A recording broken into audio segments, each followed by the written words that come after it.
Welcome, ladies and gentlemen, to Freaky Fast Broadcasting on your Wednesday night. Tonight, we'll be giving you the coverage of the WSSR VRS Cup Series Season 11 playoff racing action. Tonight, it is the round of 12 conclusion. After tonight's race, we will cut the playoff drivers down from 12 to our elite eight. 8 drivers will be racing and continuing on their journey to try to hoist the Season 11 trophy. The final race of the round of 12, we find ourselves at Iowa. As we said before, this is kind of Iowa week. We just came off of Monday nights racing with the Trinity Racing League. Those drivers took the Xfinity cars to the old configuration of Iowa, but iRacing gave Iowa a little bit of a revamp. You can see there are new slabs of asphalt that the drivers will be utilizing throughout turns 1 and 2 and 3 and 4. And it's going to be interesting on how the drivers can react on both ends of the tracks and how different it's going to be based off the old surface. Drivers are excited for it. Been hearing rumbles that this track could be a tough one here this evening, but based off of practice, drivers have been finding their own footings here and there of feeling comfortable in some spots, uncomfortable in others, trying to find where their braking points will be, their brake biases, their master cylinders, a lot of factors that can help them on entry. But then it's all about your own driving control and throttle control off the exit of the corners that can keep you out of trouble.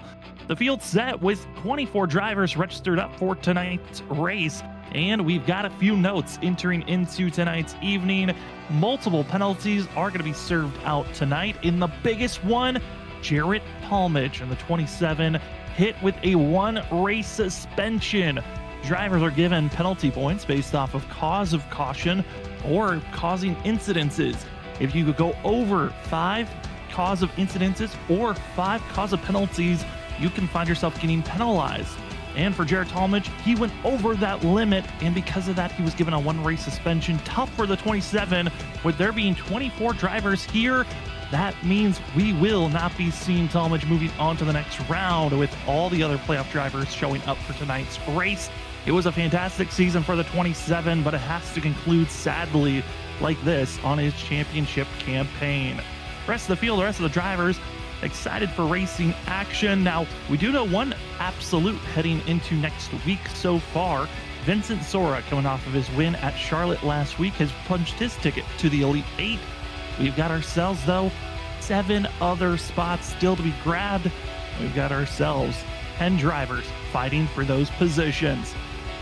We'll take a little bit more of a deeper look of how the playoffs are going to be looking like once we're done with qualifying as we go into warm-ups at that point, but practice is about to conclude. And here's some of your fast drivers so far during practice. Top of the board is going to be the 22 of Colby DiCarlo. Then in second, Gavin Rogers finds himself being the second fastest. Now Rogers, one of those drivers that wants to find his way moving into the next round. He currently finds himself 6th in points. Thomas Green, going to be one of the drivers that's just at the cut line, tied with Brian P. Johnson for 8th and 9th in points.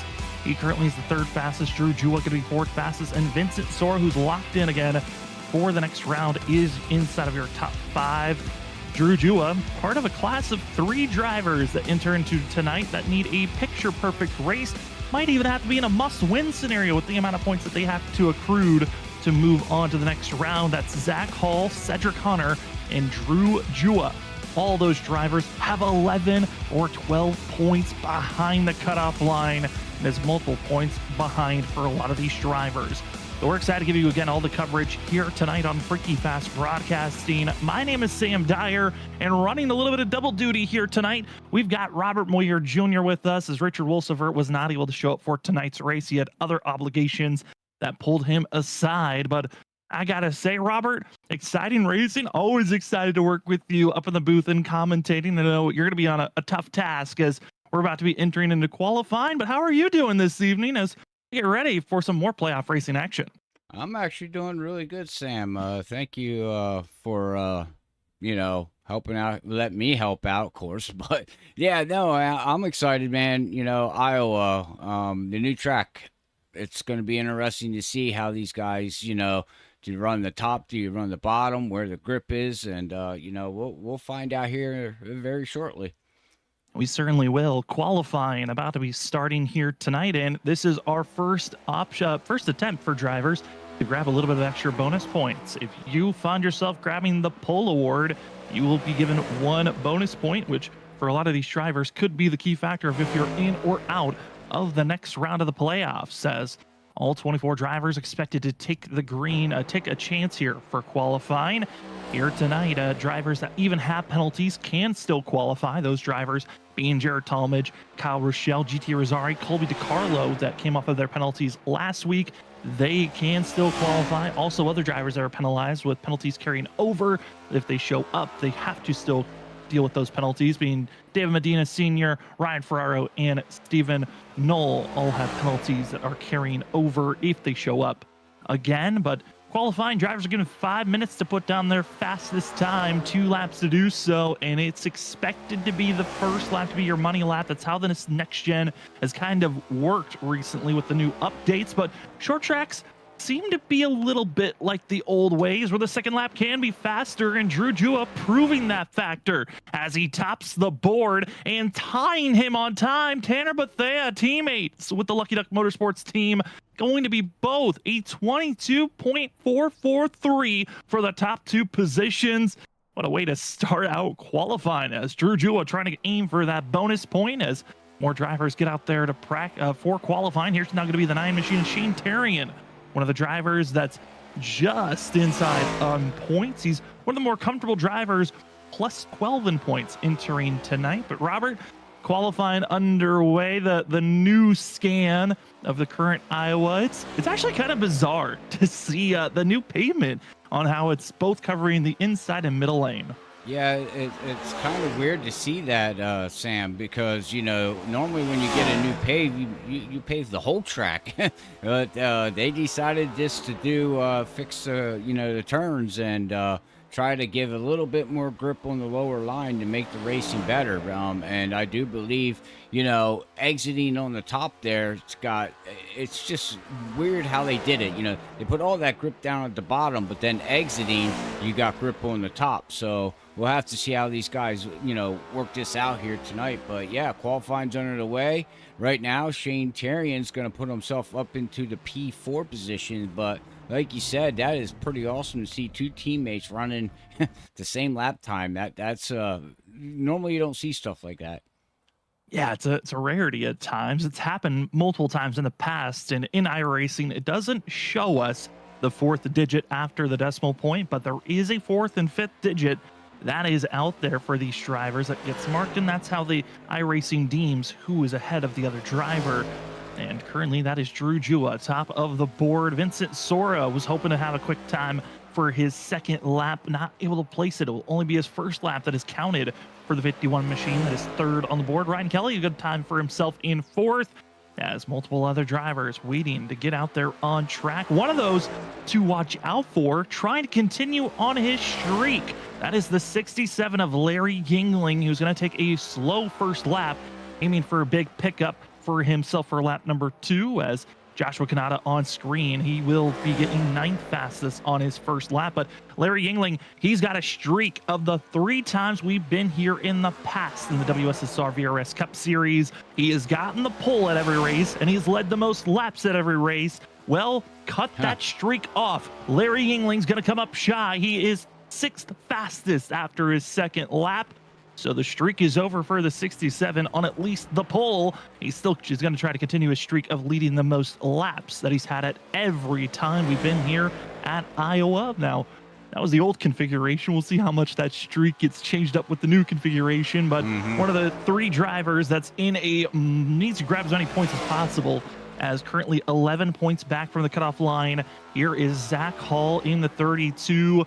Our season 9 champion, trying to continue on his campaign to really change up his driving of recent, as he had a very poor showing at Charlotte. Not the quickest time he was looking for here, as he will come up 8th after qualifying concludes. Other drivers are trying to finish their times, but they will not be able to do so. You give the bonus point to Drew Jua. The 77 will be finding himself with the pole award here tonight. Congratulations to Drew Jua, that has been trying to find some quick pace, and that will be his 2nd pole of the season, tying him with a lot of other drivers that have 2 poles this season. Jared Talmadge, Brian McCann, Larry Yingling, Thomas Green, as well as Seth Knoll all had 2 poles. Add another driver to that list. It's Drew Jua. That is a 2-time pole setter here for season 11.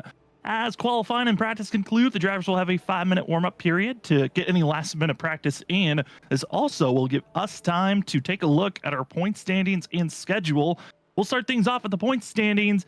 Here are your drivers. Top 12 in points are those that are still in the playoffs. That cutoff line showing the drivers that are fighting to make it into the next round of the playoffs. But right now, Robert, it's interesting. Jared Talmadge isn't here. He got suspended. That means that 27 in third place expected to fall and drop just due to Brian P. Johnson showing up today. The other 3 drivers need to finish at least in the top 18 and then also be ahead of Brian or Thomas Green or some of the other competition if they want to make into the playoffs or just win. But this is going to be a tricky one on who can try to steal their way in, because it looks more than most it's a win and you're in scenario for the drivers that are outside looking in. Yeah, I mean, like you said, with Green getting suspended for too many incidents throughout the season, you're looking at 9th, 10th, 11th, 12th. I mean, it really shook up. I mean, we have playoffs that get shaken up, but my lord, this is like that bottom there from Brian Johnson, Zach Hall, and all them guys. Man, it's going to be interesting to see. Unless they can get a win and guarantee themselves into the playoff, next round of 8. I don't know, man. This is going to be interesting. It's going to be a tough task for some of these drivers. 180 laps here tonight. Again, Jarrett Talmadge, 3rd place currently in points. Not eligible to be racing here tonight with his 1 race suspension. So it opens up the door for Johnson, Hall, Hunter, and Drew Jua try to sneak their way into the next round of the playoffs. But let's take a closer look of how we've gotten to this scenario.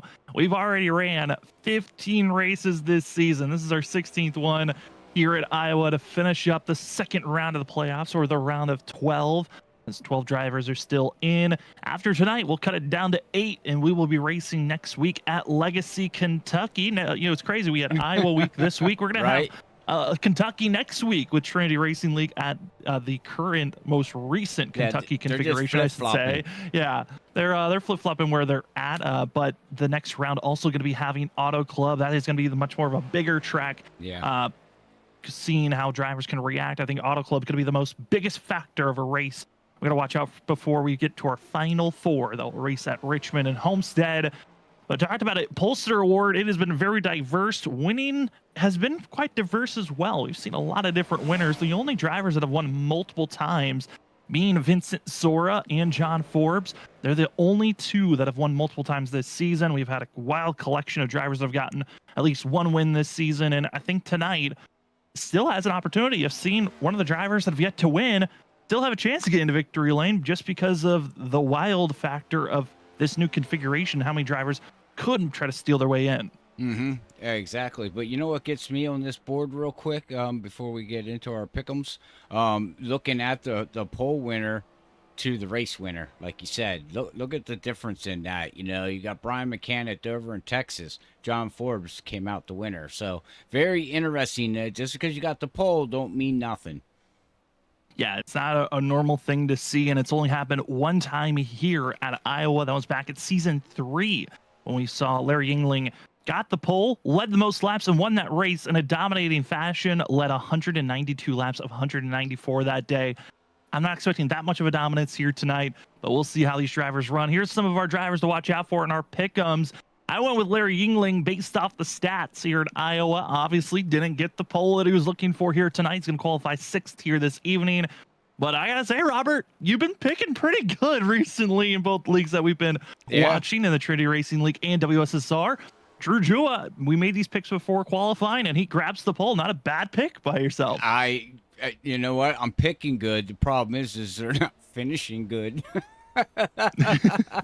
So it is a curse that we have. Yeah, I mean, yay me, but at the end, the driver's probably saying, "Damn it, Robert." Yeah, you're not looking to be cursed, and it's a normal thing where I base my picks off of stats most of the time. No, Other commentators go based off feel, and it doesn't really matter if it's feel, facts. We're still picking wrong and giving a curse to the drivers out amen there. on But that. here tonight, we've just finished up practice, finished up qualifying. We got done with our warm-ups. All that's left is the featured race. 180 laps to see and seal your fate into the next round. As tonight's race polls are going to be given to Drew Jua in the 77, and it's outside. It's going to be the 78 of Tanner Bethea. Then back in row number 2 and 3rd, it's Vincent Sora in the 51, the only driver who knows his fate. Same with going to be Jarrett Talmadge. Both those drivers know one's in, one's out. And then the other drivers fighting to keep their way with a good season, but is out of the playoffs, is Ryan Kelly. Thomas Green, he's at the cutoff line, but how confident is he feeling here tonight? 5th isn't a bad place to be. Larry Yingling going to be starting in 6th position for the 67. Gavin Rogers will be starting back in 7th for the 75. This new update really has hurt the pole sitter king. Gavin Rogers was on a massive streak before the update that they did to this next gen. He has been struggling since. Then in 8th place, we find the other driver who's been struggling, the 32 of Zach Hall. He cannot perform the same way that he did last week. He must finish inside of the top 10, if not top 5, if he wants to make it to the next round. Starting 8th is not a bad start. Brian McCann will be starting in 9th place for the 8 machine. And John Forbes with the most points, and practically already locked up just by showing up here tonight and running one lap. The one will be starting in 10th position. Cedric Hunter, another driver who's in that fight for your chance to move on to the next round, will be starting in 11th. Shane Terrian will be starting in 12th for the 9. Joshua Kanata in 13th with Kyle Rochelle in 14th position. That 41 will have an end-of-the-line penalty for tonight's race, as well as a drive-through. So we'll see how he can recover after his run. The 7 of Douglas Newbigging will be starting in 15th with Ale Fonseca in 24th.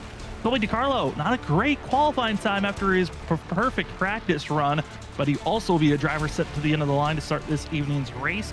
Brian P. Johnson going to be starting in 18th position for the 28 machine with Munatsi Major in 19th. In 20th is the 2 of Joshua Corner with Brad Delp in the 72 in 21st. GT Rizzari in 22nd with Christopher Norris in 23rd, and finishing out our 24 drivers that have registered for tonight's race, Billy Ben Keeney in 24th in the 98 machine. That's where all 24 drivers will be starting out here tonight.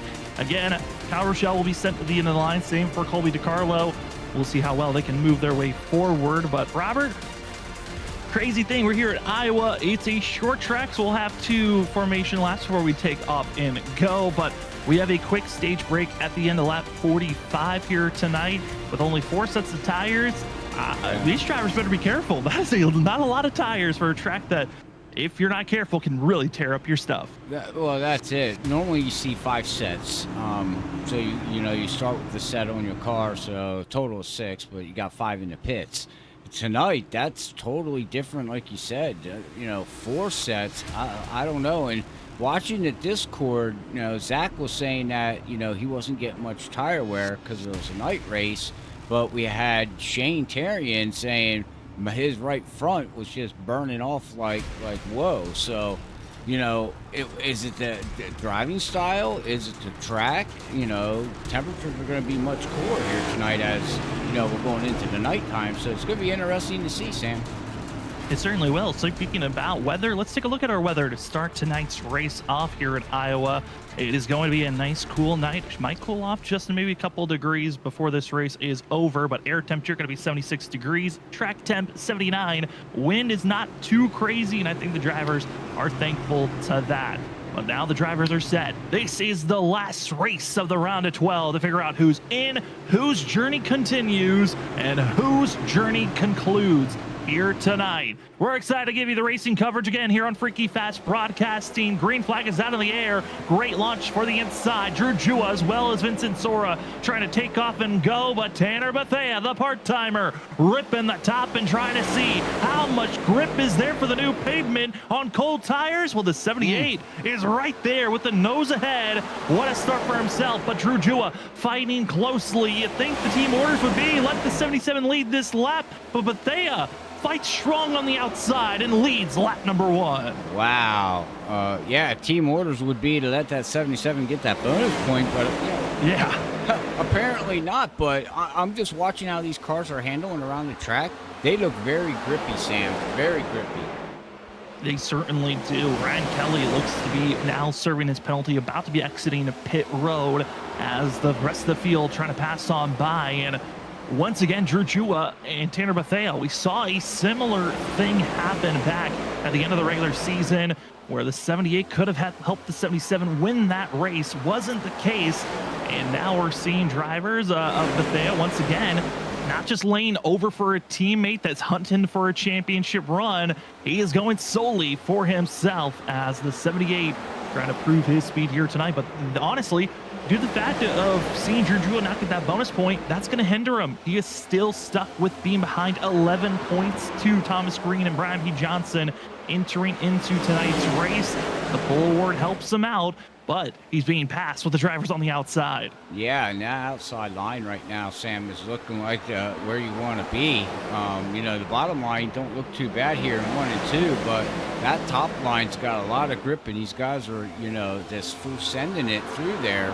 And it's looking really racy here right now, early in this race. But here comes Rogers, and you know, speaking about him, I was just told, you know, in the YouTube chat from Rev that he's got a new set of pedals. So hopefully, you know, he feels comfortable with the new set that he's got, you know, underneath his feet here. Yeah, new set of pedals really can take a while to get completely used to, but if you're upgrading in pedals wise, it can help you with these short tracks where throttle control is so key, especially off the exit of the corners. You don't want to get into the throttle too soon. And speaking about getting too soon, Ryan Kelly, it looks to be brushing the wall, going to be losing that position to the 75, might be losing another spot to his teammate Larry Yingling, who's trying to push her forward, and into the wall again is going to be the 3. Kelly, she looks to be a snowball action. It just is not getting any easier as John Forbes wants to stay on the outside groove. Does the 3 stay up the wall this corner? Luckily he does, but lack of grip for Kelly as he continues to falter backwards. But back to that point of pedals, I mean, having new pedals really can help you, gives you a lot more control on how much pressure you're putting down and slowing down.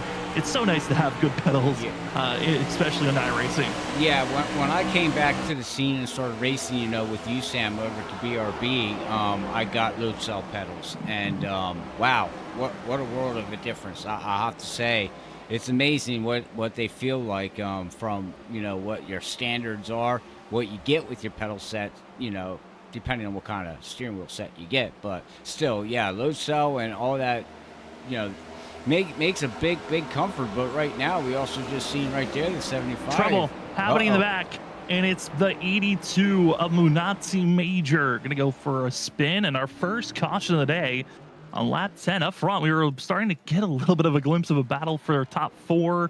Not gonna be the case anymore as Munatzi Major looks to get a little bit of help down into turn number 3. As the 82 of Major's going to be seeing the 72 of Brad Delp behind him.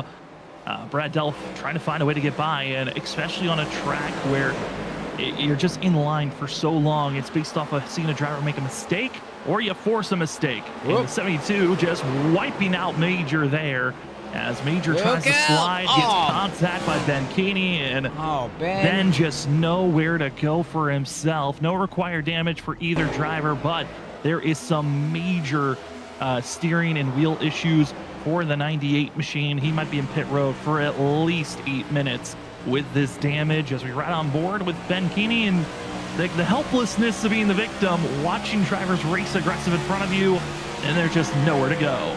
Oh, yeah, you can see right there, you got inside. I know where to go, and unfortunately, that is going to take care of the car. He also, like you said, got major steering problems. So, yeah, he's going to be sitting in pit road for a while, unfortunately. Could be a long night for Ben. We'll see if he wants to stay in pit road or and call it a night early, or if he'll get those repairs done and get back out there on track. Well, this next restart, curious about the guys that are up front. Tanner Bethea showing early on the outside was strong. I'm expecting him to choose the outside as a leader, as on every restart and even the initial start, the leader has control to pick if he wants to be on the inside or outside. That is the only driver that has that choice of a decision. Second place has to take the other side that the leader picks from. And for how strong the outside looks here early on, Robert, I feel like every driver should be taking the outside row. I know I would. That's where the that's where the speed and the line looks like to be here right now, Sam. So yeah, I mean, I would definitely take the high line. Right now, unless you're going to have a whole bunch of people, want to take the high line. Maybe you want to go low and get that, track position. So we'll have to see. We'll have to see what these guys decide in the back.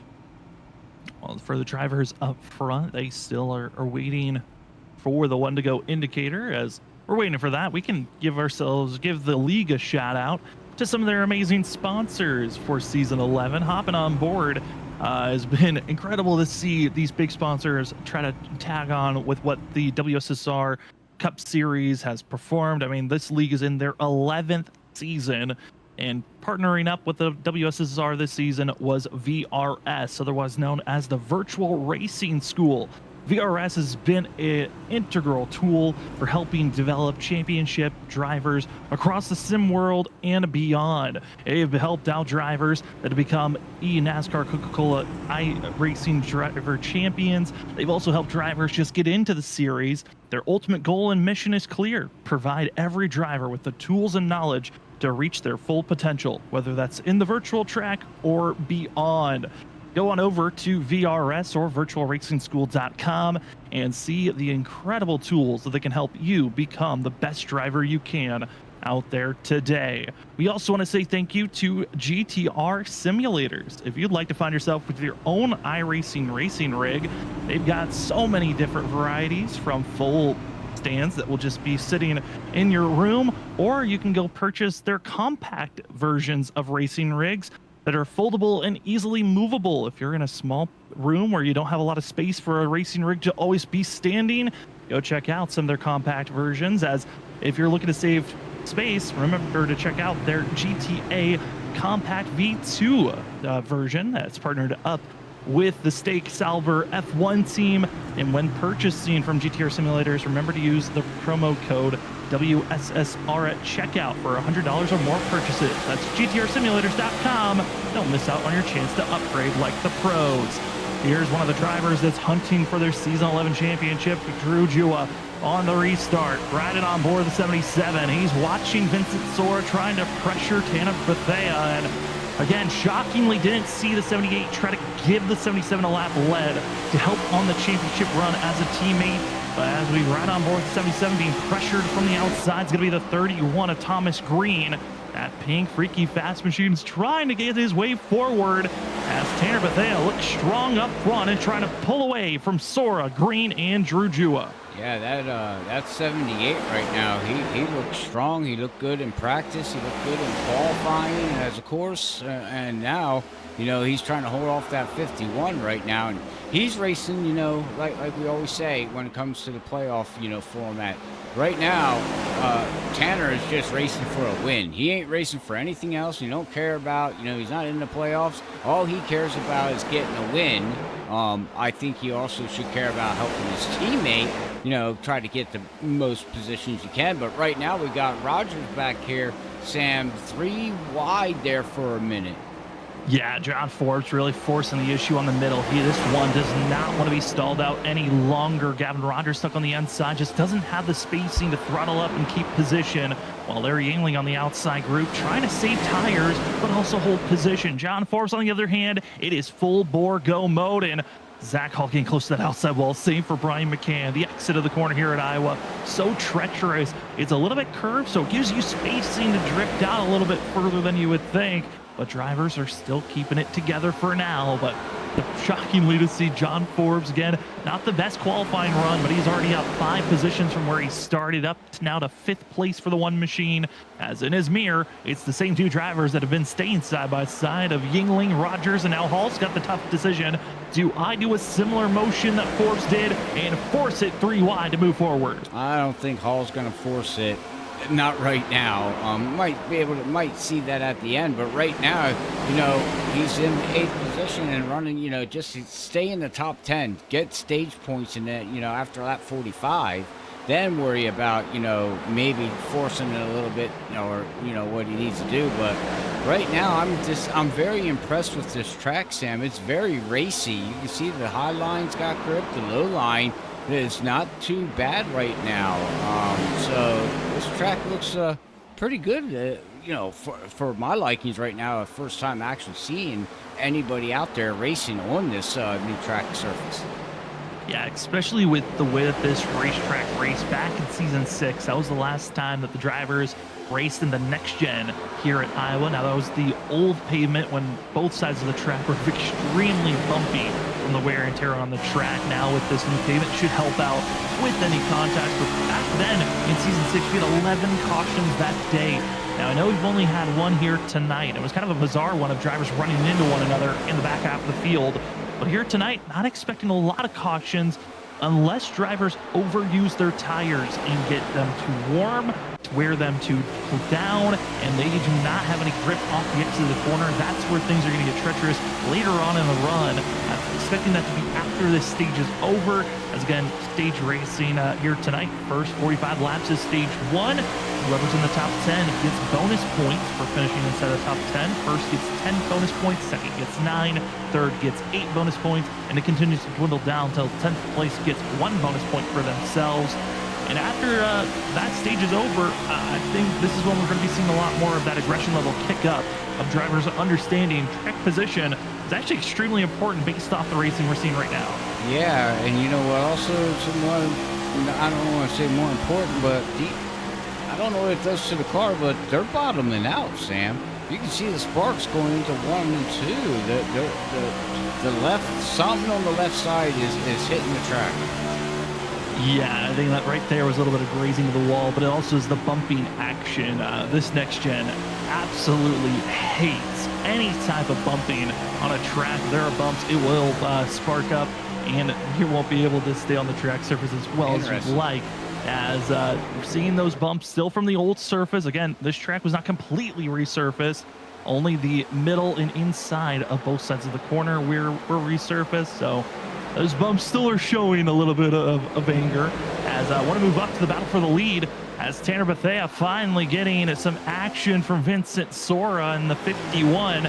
Trying to rip the top to find his way moving forward. Not able to get back on the accelerator quick enough. Bethea keeping still a nose ahead and trying to stall out Sora as much as possible, but trouble further on back. Oh, no. And playoff implications. Brian P. Johnson involved with Ale Fonseca spinning around. Oh, and we were just seeing that before we moved up to, up to the lead there, Sam. These guys back here, they were 2-3 wide, nose to tail there for a little bit. It was the 24 of Fonseca spinning around that caused this caution to come out after finding himself spinning off the nose of the 28. As we'll see here, it's going to be coming off of turn 4 when they return. But here's the buildup to this incident. You're going to see that gray 28 on the inside, trying to find a way to get by the yellow 24 of Ale Fonseca. Johnson in the gray. And when you're a playoff driver like Johnson, you know every point is so important here, especially knowing that you're the cutoff driver for tonight's race in points.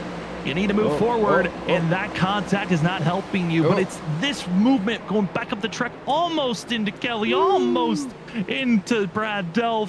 That was the most nerve-wracking of that whole entire incident. Yeah, and we can watch, instantly, we can watch right here, Brian. Once he gets into him, it was like a pinball machine. Just watch it, and he was off the gas saying, if I tap him, maybe I can save him. Because you see here, he's like, whoops, off the gas, on the gas, whoops, oh, whoa. Yeah, you don't want to ride on someone for too long. No.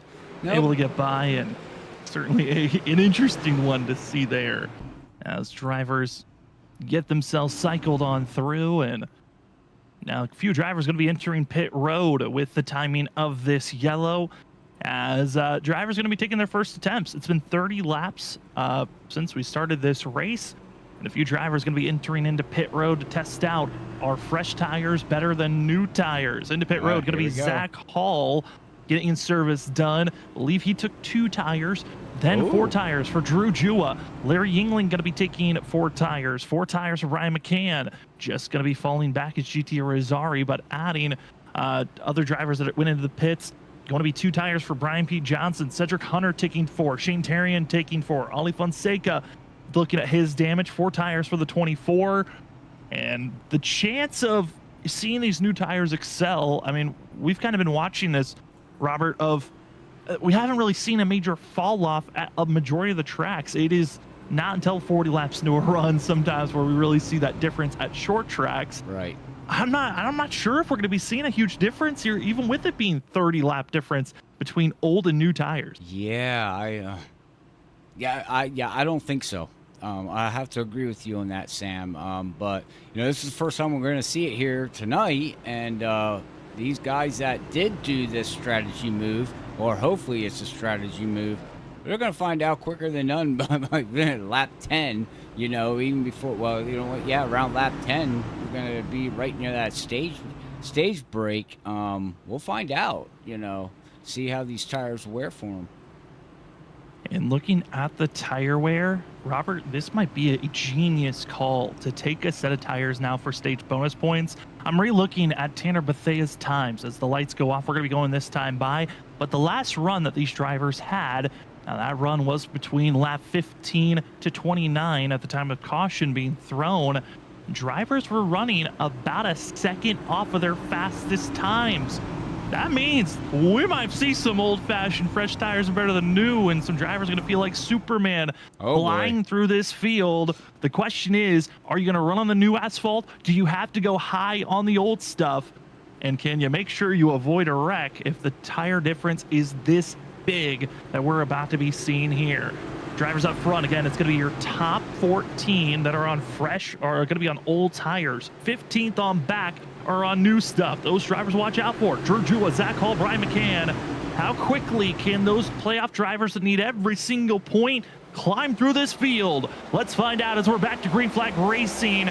Again, stage is at the end of lap 45, but if there's a caution between lap 40 and 45, that will count as our stage break, as drivers are already attempting big moves, 3 wide further on back, and already up to 13th, Zach Hall up front. They're still 2-3 wide. They are massive runs going all around, and the old tires are just being torched right now. Wow, I mean, that start back there, they were 4 or 5 wide, Sam. I mean, they are going for it. And look at Larry right now. He and Cedric. And like you said, Zach Hall on 2 tires. He's moving up through trying to get around Joshua Kanata. Wow, I mean, this is very interesting. Well, we wanted to see what it was like, and oh no, Kyle Rochelle out to the outside. He's still spinning. Same for Brian P. Johnson. Contact made to the 41, and caution is out. And for the drivers that just took new tires, that is the last thing you want to see. Luckily, we'll have another restart before the stage is over, but the 41, it was on old tires, just gets tossed around. Johnson as well goes for another spin. And let's take a look at how this incident went down. Kyle Rochelle not happy with the extra contact that he gets after this spin, but let's see how this thing all built out. Again, Larry Yingling trying to figure out how to get by the old tires on the 41 of Rochelle. He's going to be on the outside as the 41. Seeing one driver go by, a second go by. Cedric Hunter, there's the tap. That's what got him loose. Johnson gets a little neck coat off of Munatsi Major and then dealt with the huge contact to the rear end of the 41. Okay, there was like 2 things going on right there, Sam. I mean, yeah, the 41 just got creamed, but then also it looks like Shane Terrian got into, Brian Johnson with not much of, damage, but wow, you see right here, bam, he gets hit, and then we're gonna try to get here, and then you watch 70. Wow. Yeah, man. It was is there brakes? The extra contact wasn't nice, but yeah, re-looking at that incident, looked like a little bit of neck code for Johnson and Terrian there on that incident. That's what it looked like to and me. Luckily for both of them, shouldn't be any extra damage given to Johnson. It's the hard thing is tires. You just are getting frustrated on the fact that you might have just taken 2 for the 28, and now you just wasted it with that little slide you just had. Yeah, and talking to Chad out here too, just watching Rev. Rev says he hates netcode. I think everybody hates netcode. But you know what? I mean, I don't get some of this stuff with the netcode stuff, how it all works, Sam. But you know, with the high-speed internet that we have, I don't understand how we get netcode. Well, yeah. Yeah, whatever. It's hard because when you're in your own house, you've got high speed internet. It works perfectly, right? You've got really quick speed.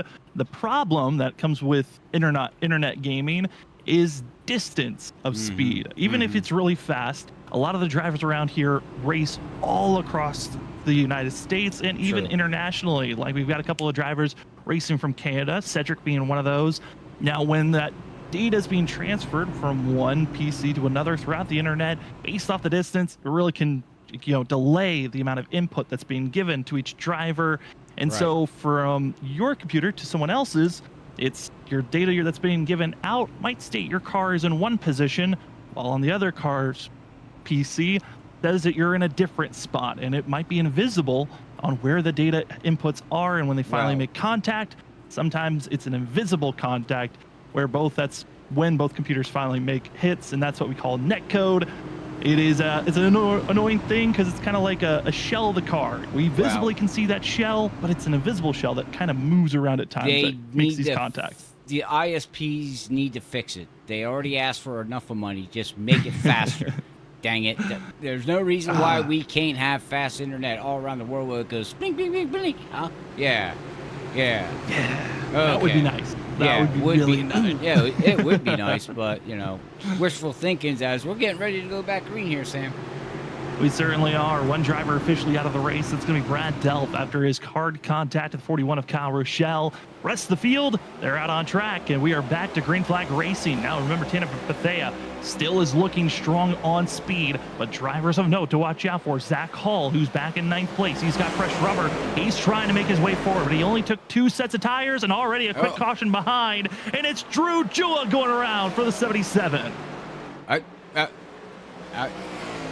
I'm not saying anything. Bad luck. Robert picked you. That's your fault. I'm not saying it. I'm just not saying it. I don't know what to say, but you can see here on the restart here, he really jumped and tried to get up underneath the 67 of Larry, and oh man, Brian Johnson's just not having. He's a pinball machine here tonight. Yeah. But I think that was just a little bit over-aggressive driving from Drew. You jumped it and then went on the inside of Larry, and it looks like you were just trying to force the issue. Yeah, a little bit of forced issue. Sometimes with these cars, that can be finicky. If the front nose makes contact with someone at a certain time when the car is at its lightest, I could say light, the car will then just spin out on you. Also going down the apron doesn't help, but I know for Drew, he's in that desperation feel. He was already inside of the top 5 before he pitted. He willingly gave up the track position he had and has not been able to move forward for the 77. So there's just a lot of desperation in the 77's mind. I mean, he never got the lap led. He's trying to move forward. He already took a set of tires.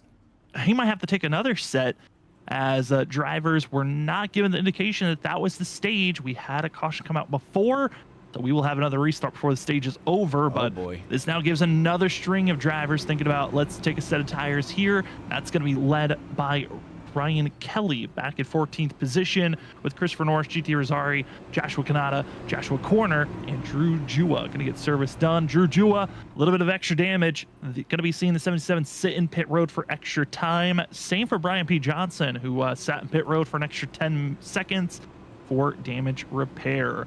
Up front, Tanner Bethea also going to be seeing Vincent Soar, John Forth, Thomas Green, Gavin Rogers, Douglas Newbigging, going to be the old tire drivers. So only our top 6 are on old sets of tires, but with all the cautions that have kind of rattled off, it's cooled off the tires enough that this next restart, it really shouldn't be that big of a difference that we're going to be seeing here.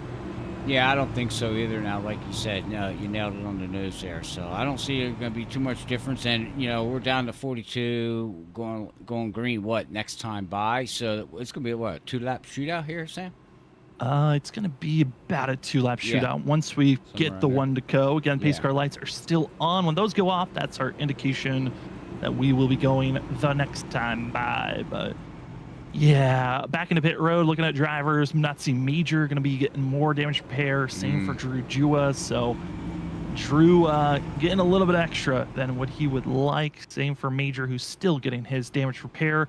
Again, our only DNF officially of this evening is Brad Delph that left about 7 laps ago. Ben Keeney was able to get his damage repaired to a point where he feels like he can drive comfortably, as the 98 is currently 18 laps down and should get one of those laps back. But up front, we're stacked up, we're ready to go. And this will be our final restart of the stage. It will be a 2-lap shootout. If we get a caution before the end of lap 45, then that will still count as the end of the stage. And drivers that are inside of our top 10 will get bonus points. Again, first place gets 10 bonus points. Second gets 9. Third gets 8. It continues to dwindle down until we get to 10th place, where you get 1 extra bonus point. Drivers that need big bonus points: Zach Hall, Cedric Hunter, Drew Jua. Drew's been in pit road so many times, he's not getting bonus points. But we'll see what Hall has. What does Cedric Hunter have? They need to ramp it up, because every point could be a fact of if you're moving on or not in this playoffs. Base car into pit road, into the restart zone, and we are green.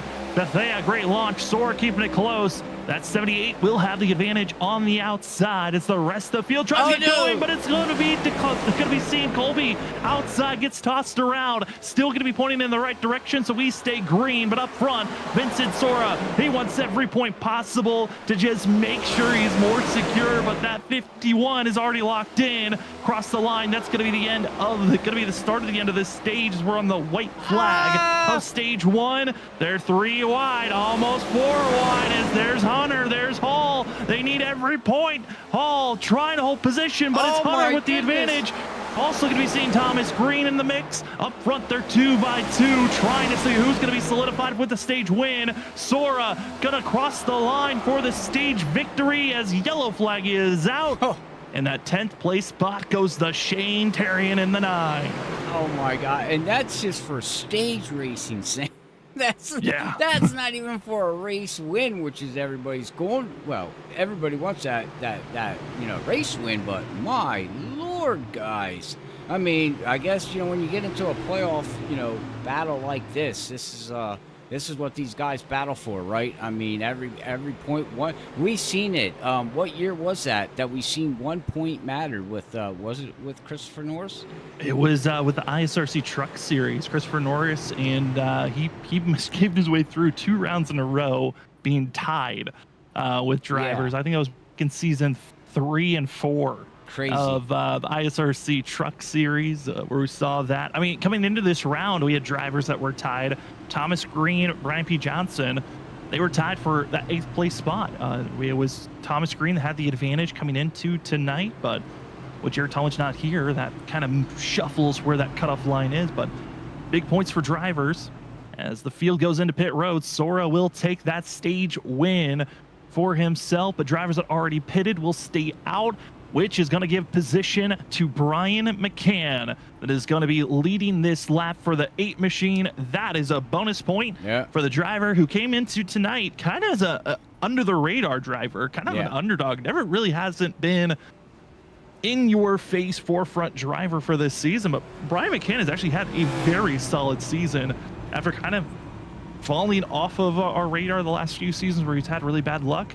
This is great to see for the 8 machine. That is a bonus point, and that is going to be given to Brian McCann with his split Dale Hart Sr. and Junior scheme. Yeah, and talking about Brian here, and I know you can look at the data or maybe even know, when's the last time he was in victory lane? Because there for a while, he was, he was just balling it and just showing it and winning and finishing in the top 5s. And like you said, he has he kind of faltered and he's quiet now. You don't hear much about him throughout the race.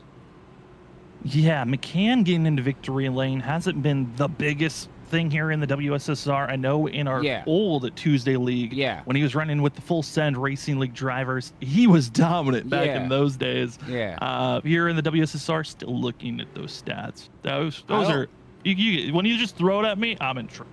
Oh, it's okay, Sam. You know, we got food and candy we can talk about. We can talk to the chat out there. Hopefully, everybody's having a great Wednesday night. Thank you for tuning in here at Freaky Fast Broadcasting to watch the WSSR VRS Cup Series race here at Iowa Speedway.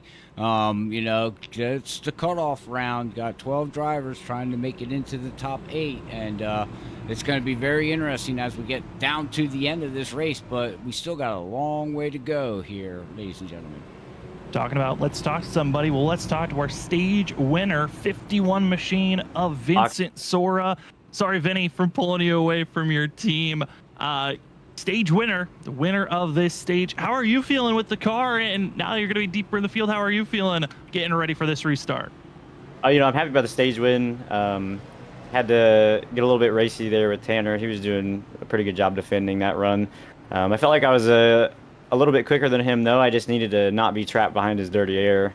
And I had a really good restart there, and I knew side-by-side was my opportunity to use him up a little bit. So, yeah, I don't like now being deeper in the field, but I do have the freshest tires, so I feel good about that. You know, I'm just here tonight just trying to help my teammates out and, you know, just learn a little bit. Maybe get another win, hopefully. And carry the momentum going, but you know, locked in, just get to kind of experiment and have fun. Well, we're excited to see how you work your way through this field. Good luck, Vinny, and hopefully you make it to the end of the race. Thanks, guys. As that will be your nightmare fuel driver of Vincent Sora. He'll be starting all the way back in 13th position, and on that back shot, I mean, he is very far back in the thick of things, but we'll see how the drivers up front can handle their speed as Brian McCann and Cedric Hunter going to be your new leaders here. As there's no more stage racing, it's all about making it to the end of lap 180, and McCann on the outside muscles his way forward, and it's McCann leading the charge. Yeah, it's leading the charge here over Cedric Hunter right now, but we'll see how these guys, because you got the top, what here?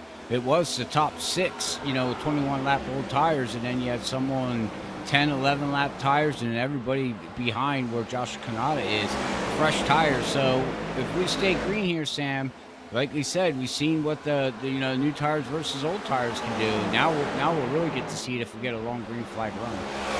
Yeah, it's going to be a difference of around 18 laps is the difference between those that are all the way mired back in 12th place to those that are inside of our top 6. As Cedric Hunter going to be trying his best to muscle his way forward by this 8 machine. And you were curious about the last time McCann won. He's only won one time here in the WSSR in the past. That was all the way back in season 8 when we were running the Gen 4 ARCA cars. And that was at Charlotte when he found himself in victory lane. That was a night where we saw a lot of different drivers show face that they had speed, but it was the 8 that took it that night.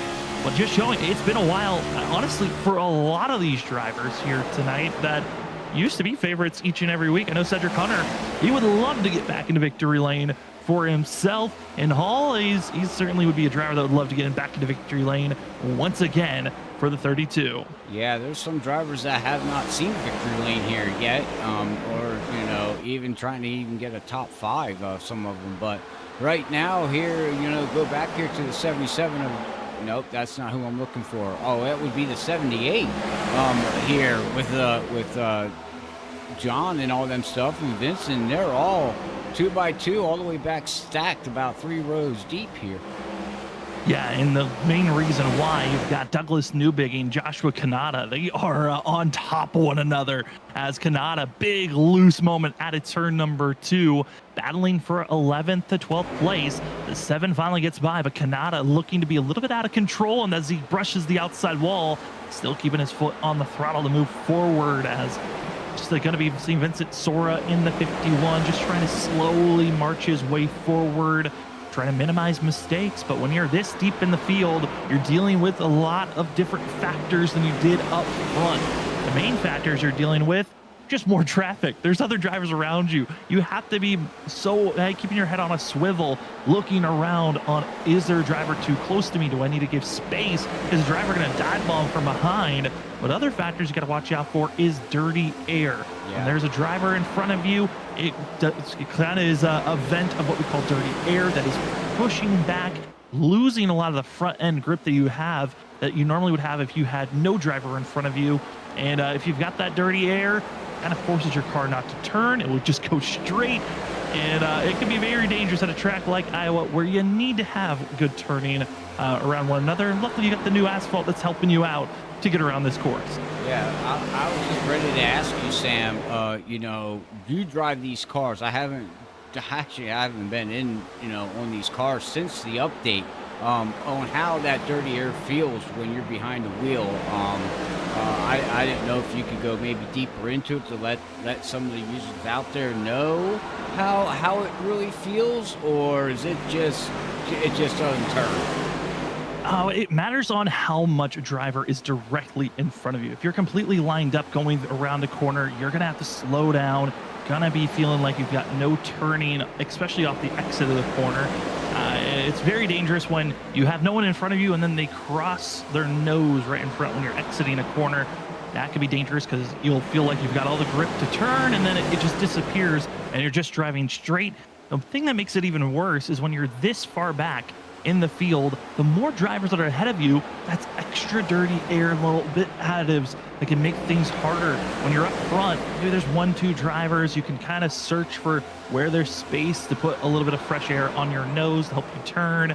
When you're this far back where we see Sora, Johnson, Drew Jua this far back, you're in trouble, but those that are further up, like a Larry Yingling and a Shane Terry battling for 4th and 5th, you have a lot more of a visible look of, okay, where is clean air that I can put my nose and make myself easier to make these passes. All right. Oh, there you go. Good explanation there from Sam. I do much appreciate it. Sam, I do now know if I ever get behind somebody and somebody does a crossover move, that should be a key sign of get off the gas pedal. Yeah, it's a really good sign. You probably should get off or just turn a little bit more and get prepared that that thing might go straight to the outside wall. So drivers are hoping not to get in the wall. Is Ollie Fonseca on the outside as he gets squeezed up there as Vincent Sora, I think, is finally given the go button. 51 wants to start moving forward, getting tired of being boxed in. The problem is practically where he started on that restart, just showing how difficult it is to make any moves forward. And those, we have some drivers on new tires, those on old tires. The 7 of Douglas Newbegin is on some of the pressure tires that are out there on track. He's been able to move up to 7th, and oh no, Ryan Kelly right into Gavin Rogers, right into the outside wall. We'll have to wait reports for Rogers, but that was a hard lick for the 75. And that's the problem of being back in the field. As you're 2-3 wide and more, as Thomas Green, Rogers, watch out. Don't want to be making any more extra contact than you already do. As drivers are slowing up for the pace car, but let's take another look at it. What went down here? As we're seeing Sora, GT Rozzari, Kelly, and it's just kind of a ricochet moment for a lot of those drivers as they were forced 4 wide for a quick moment. Yeah, just, well, okay, Brian, I don't know what they're doing. I guess Brian Johnson's upset at Ollie, but go back on that replay. Watch what the 14 did. Let's see if we can get to the 14 real quick here. You can see he was he got spooked there. You can see he tried to get out of the way because he knew Vincent was going low, and unfortunately that slid him up into the 3. So I don't think GT, purposely did that. Not saying that people purposely wrecked, but he knew he had somebody on the inside and tried to get out of the way, and unfortunately, getting out of the way, somebody was up at the top of him. So, I mean, to me, that's a racing deal there. Yeah, I mean, it looked to be GT was attempting to go for a pass, but then, like you said, got spooked with Vincent Sora diving it down below him and trying to give space, but there just wasn't any space to be given. As with the timing of this caution, puts these drivers in a spot where you're not expected to hit pit road. I think a lot of these drivers want to try to turn this race into a one-stop based off of fuel. We're given the number of about 107 to 110 laps is about the fuel that you can go if you stay clean and green all the way through. Now, if you have yourselves multiple different cautions come out, it can help you save a little bit of fuel. And I think for the drivers that are pitting right now, might be in the mindset of, well, this technically could be our last pit stop if we keep having a lot of cautions popping up. But I know for us, Robert, we're under caution. I think this might be a good time for us to step aside for a quick moment, give ourselves a tad bit of a break. We still have 110 laps to go in racing action here tonight. We're happy to be giving you all the coverage here on Freaky Fast Broadcasting of the WSSR VRS Cup Series. You're currently watching Season 11 playoff racing action as the round of 12 about to conclude here this evening at Iowa. We go from 12 to 8. When we come back, we'll watch more Iowa racing action as we go side by side.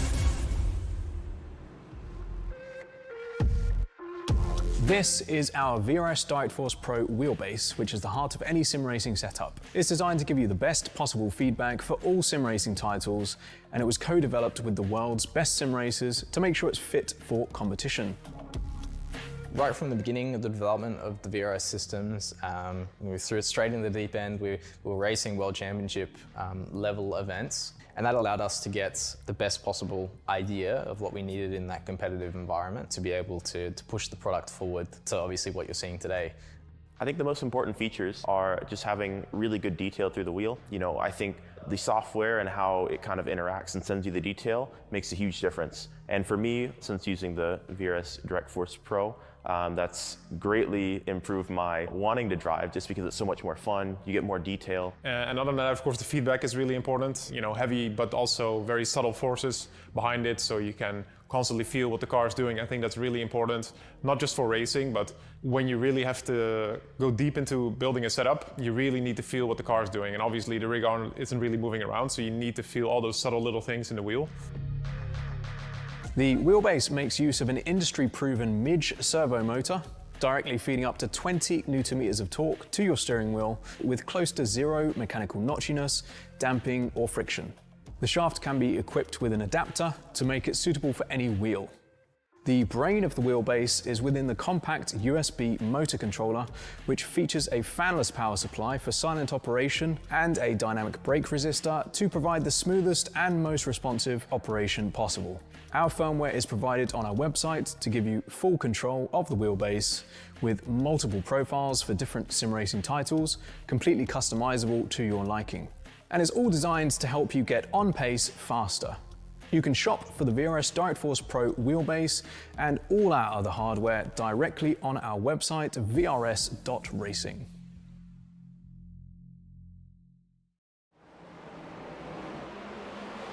Welcome back, ladies and gentlemen. We are green, and you are just watching the incredible three-wide action as Christopher Norris, Douglas Newbegin just forcing it three wide after three wide, and oh no, Douglas Norris and in front of the field. Douglas gets pointed straight. Everyone trying to avoid. They fan out and they don't wreck somehow. A couple of drivers going to be losing positions, but Douglas ironically said, "Can we stop being three wide?" Then dumps it into the corner, runs into Norris. And somehow we all keep it spaced out. For some, this is perfect because when there's a wreck that should have run a yellow, it spaces everyone out. And Robert, that means that we are able to stay clean and green for longer. I'm curious if that's going to be the case, because if that's going to be the decision, this puts Cedric Hunter and Zach Hall in a prime position as this race goes on, but obviously that might not be the case because we got John Ford, Shiti Razari, Gavin Rogers still fighting for everything. Oh, and here comes Joshua. He got a big, huge run there, but he backs off. But yeah, I mean, we would think after a wreck that should have happened, it would spread out the field, but these guys here in the back are saying, nope, we're going to go 2 by 2 again, as we're watching GT try to get around John Forbes as he's working it. But no, here comes Rogers now. He's going to try 3 wide 4. Oh my goodness gracious, Sam. And main reason why that's working, fresh rubber for the 75, and he is utilizing it immediately. Same for the 24 of Ali Fonseca. They are on brand new tires that they got under this last caution, and 24 is moving, 75 is moving, but oh no, up and down they go. Wow. Bethea, Terry, and contact going to be made, and for Terry, and that's going to be so irritating, knowing I just can't get away from these Lucky Duck drivers. It was going to be Seth Knoll before. Now it's Bethea here. The 9 just can't find a way to avoid these drivers. Doesn't matter what track they're at. As Rogers, Fonseca continue to rip and their way forward. This is shocking to see. Rogers, what a recovery after how hard he hit the wall. I guess it wasn't bad enough for his day to be ruined. Oh, no, not with these cars. They could take a beating and banging, and as we see Christopher Norris getting into the wall there, Sam, and now the 24 is going to look underneath the fresh tires. What does Christopher do? It looks like he's going to try to side draft him and slow him down, but I don't think that's going to work, sir. I don't think so either, as Norris is just fighting to make sure he's on the new pavement as they go into the corner. That's what everyone's searching for, but Zach Hall split with the new tires, and this is just proving a difference of drivers on about 45 lap difference on sets on how much more stronger it is, as Hall as well as Norris just look like a sitting duck right there as Fonseca and Rogers continue to fight side by side, second, third. Well, Cedric Hunter, they might be side by side, but this is a rarity where you got two drivers battling, but they're so much faster than the leader as they go across the line. Being side by side, they're still half a second faster than Hunter. Is he gonna force it 3 wide? What's Cedric do? Ollie is. Oh man. Ollie's forcing it for sure 3 wide. He's got the grip. Why not utilize it? And you've got the extra pavement on the outside group, but he had to make the move so late. Rogers had the advantage. And there you go, Gavin Rogers, from a disappointing moment to turn it around. He's in the lead as we stay green. Yeah, Gavin is, wow, man. Oh, well, like you said, answers our question for the night, though, Sam. Older tires versus new tires, Now the question is when do these new tires, eventually fall off to being equal with everything else? And these guys in the back, if we stay green, they come in and get fresh tires. Or if we get a yellow, it's going to be very interesting because we still got 100 laps to go yet. Yeah, it just crossed over to less than 100 to go. And, looking at the middle of the field, even drivers that have been dealing with damage, that have been working on damage repairs, fresh rubber is allowing them to move forward. This is just proving how much more important tires are. It is also making sure that we stay green long enough that you can utilize this fresh rubber as the next cluster of drivers are trying to go forward. Going to be the 16 of Joshua Kanata in 6th, Kelly in 9th, and as well the 2 of Joshua Corner able to get by those that are on screen currently that are doing their best to move forward. This is a battle of old tires versus new. The oldest set of tires going to be ran by the 9 machine of Shane Tarian on 54 lap old tires. Compared to those that he's surrounded by, it's about 10 to 15 lap difference between this cluster. Interesting, and it's amazing how different the tires are. And these guys here in the back are not moving forward, like Rogers did there in the 75 and Ollie. I mean, they just went flying through the field, but they had fresher tires, I would imagine, right? Yes, they do. Yes, they certainly do. And I mean, Rogers is even dealing with that damage that he had to get repaired. This is crazy to see how well he moved forward through this field, but seeing everyone on top of each other, this is exactly what Iowa being repaid was supposed to be giving to the field, was chances to put down these close racing moments. This has been so much fun to see the field going back and forth on all this racing action. Again, I just want to give everyone another note. This race is the last race of this round, the round of 12, where we'll cut our 12 drivers that made it to this round down to 8. Then we'll move on. We know Vincent Sora is 100% locked into the next round. Jarrett Talmadge, who was supposed to be racing here tonight, got suspended after having too many racing penalty points throughout the season. He was then hit with a 1-race suspension. That is going to make sure that he is an absolute not into the next round. The other 10 drivers still trying to put everything on the line. That's John Forbes, who just by showing up here tonight is locked into the next round. Jarrett Talmadge for sure out. Shane Tarian has got a 12-point advantage coming into tonight. Brian McCann had an 8-point advantage. Gavin Rogers had a 7-point advantage. Larry Yingling, a 5-point advantage coming into this evening, with Thomas Green and Brian P. Johnson being the cutoff drivers, both tied entering tonight. But Zach Hall, Cedric Hunter, Drew Jua, those 3 drivers practically in a must-win scenario, or finish inside of the top 5 is their goal. Right now, Cedric Hunter is doing exactly what he needs to do to make sure he's in a position to maybe race his way into the next round. Hall trapped in 7th. That's not good enough for where he's at. And then the 77 of Drew Jua. I mean, he's been having an up and down day, but Robert, this isn't where he wants to be right now, falling all the way down to 17th, especially with grabbing the pole to start the day off. It went bad even after the first lap with Tanner Bethea not allowing the 77 to lead that lap. It's just gone downhill since then. Yeah, I mean, they were side by side on the first 2 laps. I mean, you would think your teammate would just back off just a little bit, let you have that lap, and still be side by side to race. And if you wanted to take the lead, then take the lead, right? I mean, no harm, no foul. I got my bonus point for leading the lap, but he decided he didn't want to do that for him. Yeah, I think Lucky Ducks Motorsports, John Peel, might want to step in at times, because the part-timers that come in and race just a few times this season, I feel like sometimes are hurting the full-time guys that are running for a championship, and might be seeing another Lucky Ducks driver missing out on a chance to go for a championship. Drew Jua, the last one that is still in the playoffs, and it's the part-timer of Bethea that could have ruined a chance for Drew Jua to be in control up front. Instead, he is watching everyone else challenge ahead of him. Here's one of the drivers I think that is kind of shocking on his recovery from a part-timer the last season to full-time this season. Brian P. Johnson.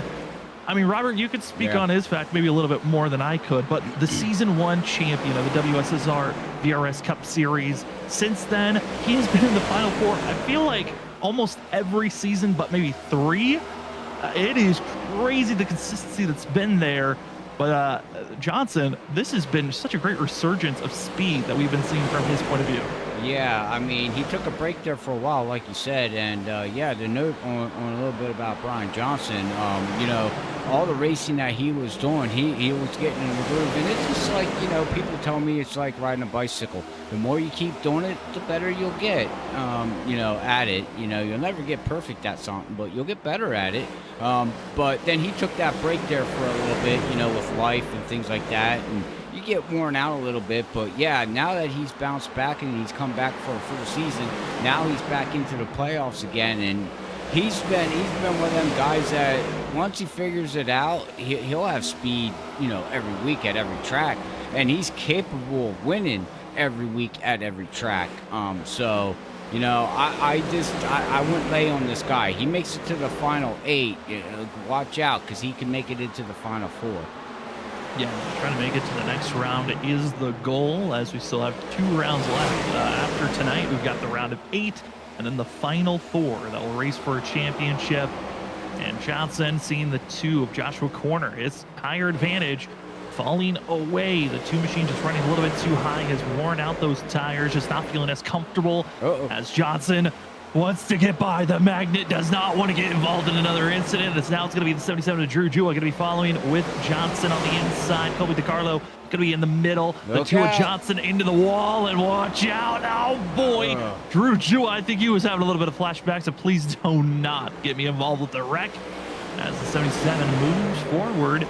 He's in attack mode, but he's still seen Larry Yingling falling back. That's kind of a shocker to see.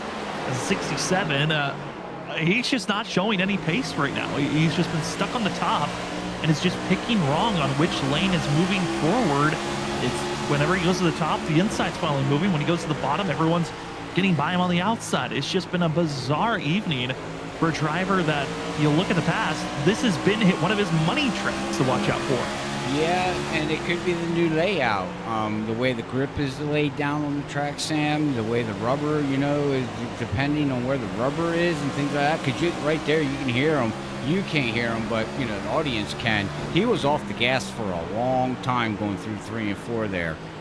So, you know, new layout a little bit. I mean, it's still Iowa, but, you know, like we noted on, you know, they changed the way the turns are there with the asphalt.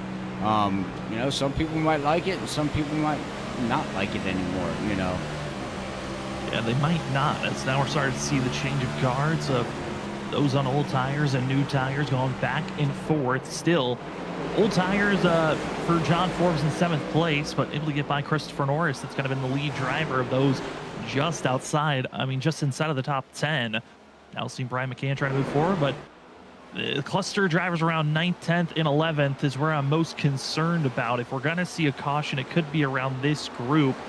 due to Christopher Norris falling backwards and other drivers kind of getting a sense that it is their time to not lose touch to the other playoff drivers around them, as Ryan McCann, Drew Jua, as well as John Forbes try to get closer and closer to the top 5 that are kind of in their own zip code currently, as they must just continue to show off the great speed of those that made it into the playoffs. And we said it with that, with that yellow, that thing come out here. The field really, they're spread out pretty good now here, Sam. So I see a long green flag run here, because we're already, some guys like Brian McCann, he's 73 laps on tires right now. Yeah, and this race goes green. I'm nervous for how long you really want to stay out there, because again, we were given the number of about 107 to 110 laps on fuel, since the last time we saw Larry go into pit road was about, we had about 3-4 cautions since the last time he pitted, so that might have helped him stretch it out maybe a couple of more laps, but it is going to be close when we get to the end of this race. If Yingling, if this race stays green, if he's going to have the fuel to make it to the end, as John Forbes, driver, came into tonight with a 33-point advantage. What a crazy one he had. Zach Hall's got a meatball. Am I seeing this right? That is correct. Is that a tire down for Hall? I think so. Hall heading to pit road, and he had been out there for 75 laps. Reason why? Last time Hall was in pit road, he took 2 tires. Shane Terry going to be following as well into pit road. And for those that were on the similar strategy as Larry Yingling, talked about how maybe they couldn't make it to the end. That is not the case. Yingling is going to be probably forced pit road here shortly, as both Hall and Terrian blown tires after 75 laps ran. And Robert, I'm looking at the rest of the field. That means we're going to be seeing pit stops. Also could be for Cedric Hunter in 5th, who's on 77 lap old tires. Where does it pop at?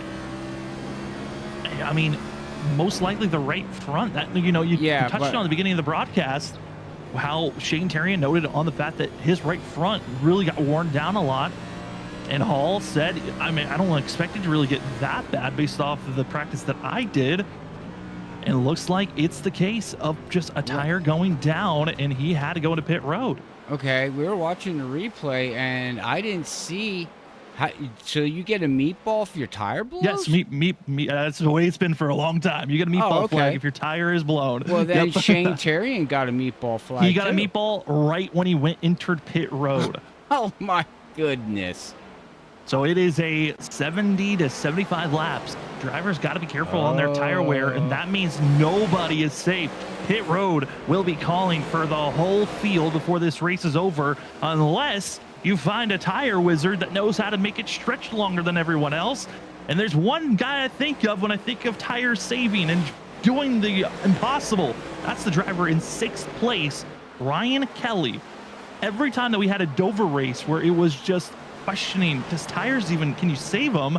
It was always the 3 that stretched it out 20, sometimes 30 laps further than some other drivers. Could he find the magic that could stretch it out further enough to where he can make it to the end of this race? It's going to be tough, but Cedric Hunter, he has been out there for 81 laps. Yeah. Larry Yingling's been out there for 81 laps as well.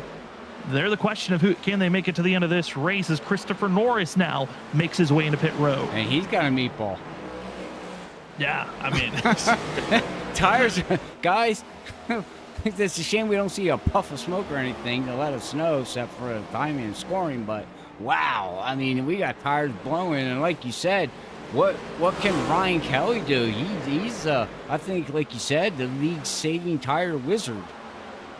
Yeah, he's been that, but does he feel confident in trying to stretch his tires out? And does the rest of the field know? As Thomas Green just got notified that he's got a blown tire for the 31. He's forced to pit road.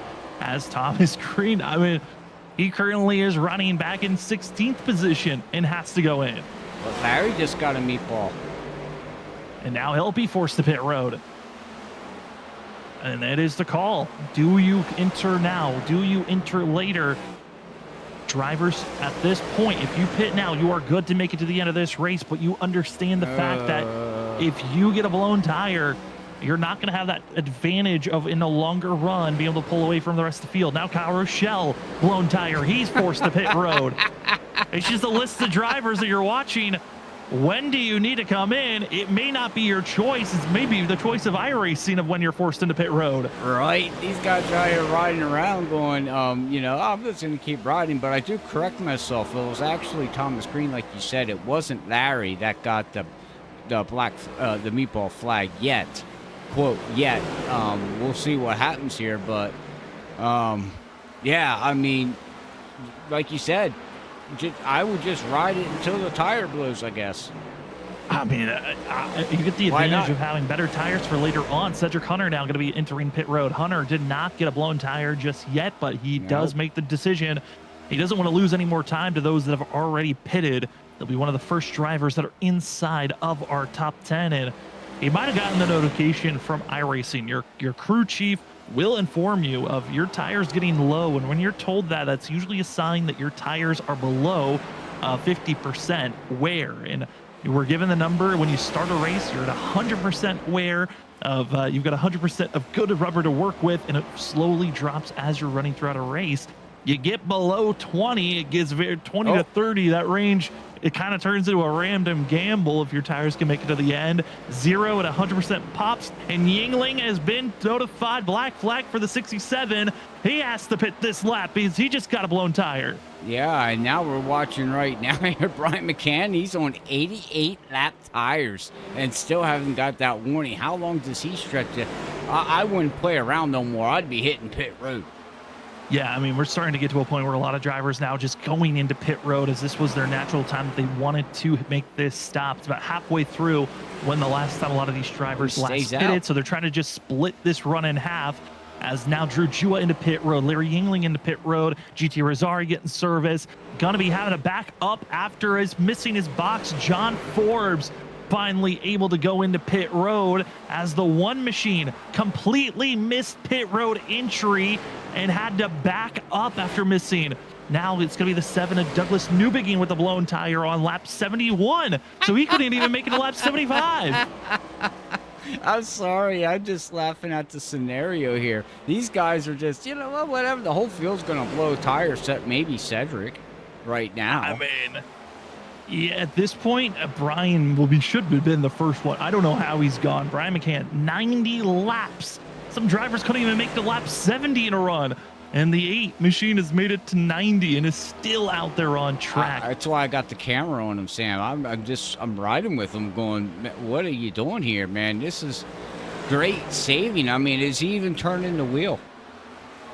That's a great question.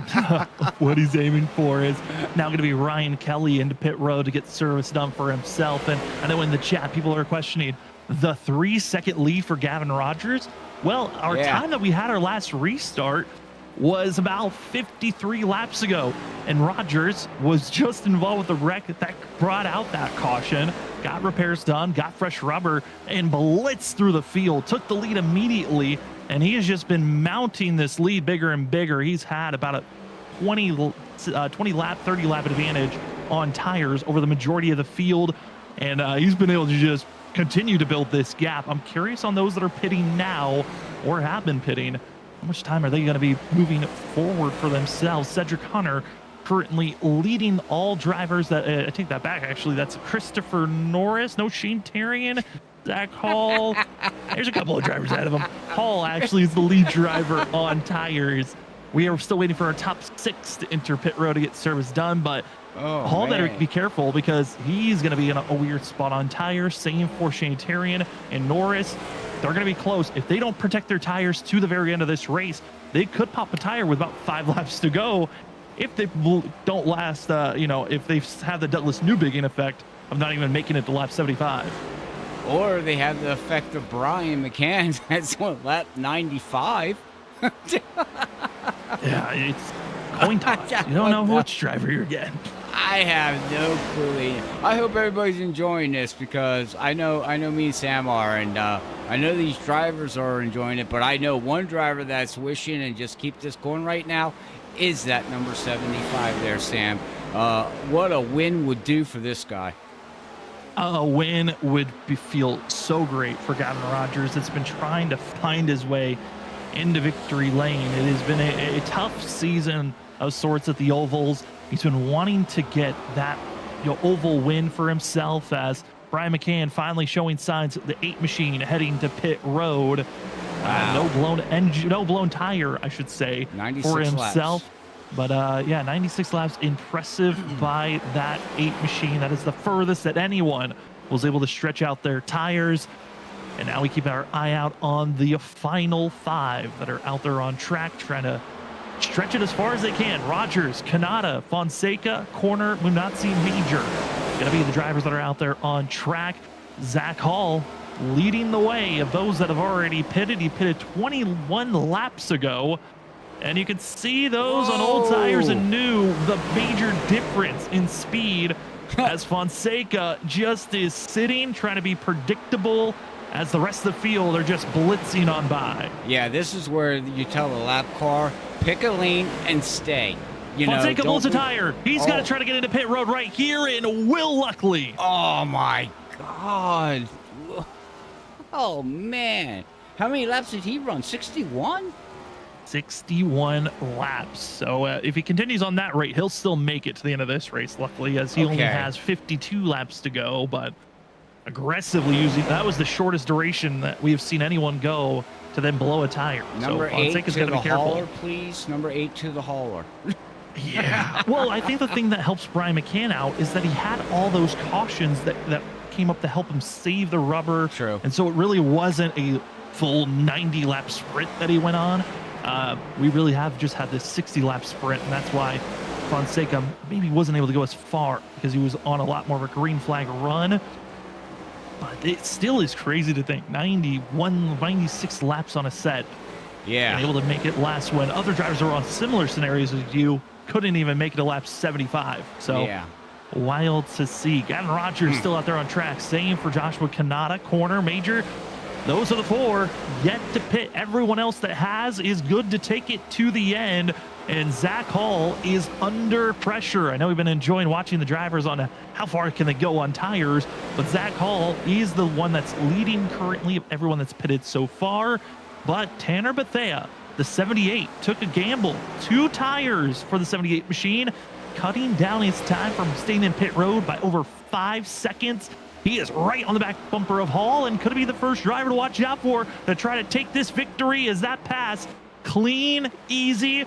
Kanata's in the way for a quick second, but that pass of the drivers that have already pitted now is being led by the 78 of Tanner Bethea. Yeah, he's got such freshies there on his car that, yeah, I mean, he's gonna just mow him down and pass him, with these new tires here. But yeah, like you said, it looks like right now, if everything stays the way it is, a 78, there's no reason why he shouldn't be pulling this thing into victory lane. Yeah, he is currently in the best position. The next driver has fresher tires than Bethea is Ryan Kelly, who runs in 12th. And Kelly's about 3 seconds back, but he only has a 1 lap better. And he took 4 for the 3 machines. So I think if Kelly had taken 2 tires, he might have been able to stay ahead of Bethea, but get a lot more traffic that the 3 has to work his way through. Looking at the 4 drivers that are still out on track, I mean, each lap that passes, currently you're giving up almost a second a lap to, Bethea is Gavin Rogers. And at the time of drivers pitting, it was about a 10-second difference between Rogers to Bethea. And Bethea's been out there for 15 laps now of green flag racing. It's been about a second each lap or so. So Rogers will have to run down this 78 before this race is over. And the question then is going to loom to, yes, are you driving until your tire blows, but also how much time are you willing to give up, and will you have the time to run down those that have already pitted? Yeah, well, good question, Sam. We'll have to see how this all plays out here, but if you don't mind here, let's we can give a quick shout out to the rest of these sponsors here and get them out of the way as we get closer to the end of this race here, Sam, so we can focus on if your tire blows or if you make it. Yeah, and if some of these drivers make it, they might need a trophy for that, which if you're looking for a trophy for yourself in sim racing, or I know fantasy football, a lot of drafts just got finished up as the season is just around the corner for fantasy football. Trophy Smack's got you covered, as they are one of the first places you want to go if you're looking for victory trophies, maybe low moment trophies. They've got you covered from pre-made to you can even customize to your own liking, from trophies, rings, as well as belts and more. Head on over to trophysmack.com today. And if you would like to take a photo and show it off with their metal plate safe magnet system, go check out the Wall Smack item that you can find at Trophy Smack. And when purchasing your Wall Smack, remember to use the promo code WSSR Smack at checkout to get 10% off on your purchases from trophysmack.com. Into pit road and leaving currently is going to be Joshua Kanata, so we're left with just 2 drivers still yet to pit. That's going to be Kevin Rogers and Joshua Corner, but our final trophy provider and our final sponsor, Sim Precision Prints. Sim Precision Prints made the trophy for the Indianapolis going to be a race that we had here just a few weeks ago. It was incredible to see the 3D printed products that you can make with a 3D printer.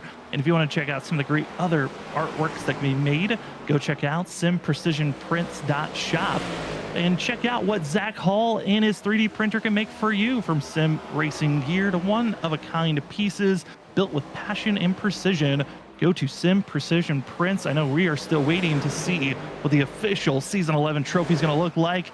Sim Precision Prints is going to be a trophy provider for Season 11. And again, if you want to purchase from Sim Precision Prints, remember to use the promo code WSSR at checkout for 10% off on all purchases over $50. Again, that is simprecisionprints.shop to see their wide spree of selections. Pit road still being called for our top 2. Kevin Rogers, Corner, still yet to go into pit road. And Robert, I'm at this point, if you're Rogers, you're gonna have to pit. But yeah, I get the understanding of I want to have the freshest tires. You're giving up too much time. You're banking on a yellow at this point, and we don't know if a yellow's going to come out, your tire's going to pop. But if we're going to see a yellow, I mean, DeCarlo and Zach Hall are starting putting the pressure on. Same for Christopher Norris. It's right there. Yeah, these guys are pushing the pressure on. So if they're going to be a yellow, maybe it will come in this area right here as they're going to look 3 wide. Zach Hall's going to stay high, and the 22 is going to go low. And Christopher Norris looks like he lost all his time there, Sam. But wow, these 2 here are going to be side by side now battling. So if we do see a yellow, this might be the group that we see it in. I know the chat is really wanting me to they are urging me to bring out my curse. No, and I am not going to say a single thing. But you know who did get cursed? Gavin Rogers. Blown tire. Oh, right. You just said it. That's not a curse. We knew it was going to happen. He was 78 laps out there. He wasn't making it 90. Rogers, welcome to pit road. Next driver out there, well, it's Joshua Corner, the 2 machine. What? He currently leads 79 laps out there on track for the 2 Dr. Pepper machine. Go, Dr. Pepper. Hey, with 23 flavors, maybe one of them is saving tires, because the 2 is still out there. He's leading by 9 seconds. And if a caution comes out, might as well throw it out now, right? Like, if nothing's going to happen. But if a caution was to come out, right now, Corner would be leading, and everyone would pit for tires, except for Gavin Rogers. But Rogers could be a lap down if this is the case, because he's been out there for so long. This could put Rogers in a tough predicament, because if we see Corner pass Rogers, put him a lap down, then a caution comes out, that could be the worst moment he could be asking for, as going to be seeing the 41 now into pit road get service done for himself. That's Kyle Rochelle. Believe that was a force into pit road, as he's been not feeling too great in runs, currently 2 laps down. Ben Keeney officially now is going to be calling it a night, so we're starting to see drivers filtering out as we're closing in on 30 laps to go. And Corner looks slow, but he'll continue to stay out. That tire's not blown. He'll continue to fight on. Go, Josh, go. Yeah, why not? Go, Corner, go. Anyways, first question to you, Sam, is do you like Dr. Pepper? I tolerate it. Okay. It's not my go-to. All right. Well, my next question would be then, if you tolerate it a little bit, do you got a specific flavor you like out of the 23? I mean, well, it's a mixture that combines it to then make it that kind. But I mean, Sherry's not bad. Okay. Honestly, it's just the regular Dr. Pepper is usually, if I'm going to get one, that's the one I'm going to get. Oh, okay. But okay. usually I'm a root beer guy. So Gotcha. Okay. A&W? Barks. Barks? Okay. Well, that's my wife. Yep. That's what we drink. I like the caffeine. It actually wakes me up. Oh, there you A&W go. is great too. There you go. There you go. But yeah, I mean, back to the Dr. Pepper question real quick, and chat can let us know too if you got a favorite flavor. Let us know as we're watching. Connor out here in the Joshua in the number 2 here. I like the if I'm not a Dr. Pepper fan. I always said it's like drinking perfume, in my personal opinion. But if I have to drink one, I like that strawberry and cream, I do believe it's called. Ooh, yes, that's very good. Yeah, I'm a strawberry nut, so I like the strawberry cream. But other than that, no, I don't touch. I don't touch Dr. Pepper. I just not my thing. Here's the thing, as Richard Wolfer is out Yeah, there, see? he's saying it's strawberry cream. Okay, whatever. And that's his go-to, I believe. And yes, Yeah. we go on tangents. It is we know before coming to these broadcasts that if it's Robert and I in the booth, throw hands up in the air. We're having fun. Yeah. We may not be the most serious ones out there, but we're gonna go on some tangents about either food, candy, or drinks of some sort at some point during the broadcast. So we try to have fun with it. Yeah, But looking at the drivers right now, you can see Joshua Corner. He cannot exit the corner. He is barely making it off the exit turn 4. Practically the wall is guiding him at this moment. But I know we want to keep our camera on the 2 to see when he's going to go to pit road. But we also got to keep note of the drivers in 2nd and 3rd. As Corner now going to be staying low, blown tire, forced to pit road. Yeah, based off how that exit of 4 was, I'm not surprised by this. But it does turn the factor into our top 2. It's Tanner Bethea, Drew Jua, Cedric Hunter, going to be our top 3. And will Tanner Bethea help a teammate out? He did not help out Drew Jua back in Talladega. He didn't help his teammate out on lap 1, but dropping out of the server would help Drew Jua. I was just ready to say, you don't have to do anything. He's going to be out of the server. I mean, that's one way to curse him, I guess. Tanner, are you going to help your teammate, or are you just going to try to race for the win? That's the question at hand. The difference in tires is 2 laps. They're running just 2/10 off of 200s, off of one another. Yeah. The speed is there for the 78 to keep this lead position at this rate. But do you finally help your teammate out this season, or are you willing to fight to get yourself your own win this season? The tough dilemma, because each lap that passes, it looks to be Bethea trying to hold his ground and get a win. And maybe this could knock out his teammate out of the playoffs if Drew Jua doesn't win here. He needs As Zach Hall blown tire. Again? Zach Hall cannot make it. Only 51 laps for the 32. He is forced to pit road. Oh my God, that's called. He was really running the car hard. I mean, when you got people going, you could just tell the difference in speeds and the way these guys are driving. You know what I mean, Sam? That they're pushing the car more, they're burning the tires off more, and right there, 51 laps. But back to Tanner. There's no reason in my eyes you back off and let Drew win, because if Drew wins, he's guaranteed into the top 8. This win means nothing to Tanner. Nothing except saying I got to win. I'm sorry, but let Drew win. That's the mentality of us outside. Yeah, And if we were the team owner, it makes logical sense that you would want to try to help a friend out. If you're going to be on the same team, why not work as a team? Doesn't look to be the case right now, but for Zach Hall, that blown tire, the falling back to now to being 1 lap down, back in 21st position, that could be the sealing fate for Hall, that his season for the Season 11 championship is done. And it now falls in the hands of maybe a different driver trying to steal it at the end of the line. And also, if we see Drew Jua winning this race, it then puts so much more pressure on the likes of Johnson, Green, Yingling. Where are they running right now? Because those could be the drivers that are fighting to be in or out of the playoffs and be that final cutoff driver with the likes of the 77 of who's knocked out, who stays in, and Johnson and Green currently run 13th and 14th at this current moment. Yeah, right now I wish I had the live point standings so we could see where people were. Now, I apologize. I'll try to have it for the top 8 next week, going into the playoffs, so that we can watch points live.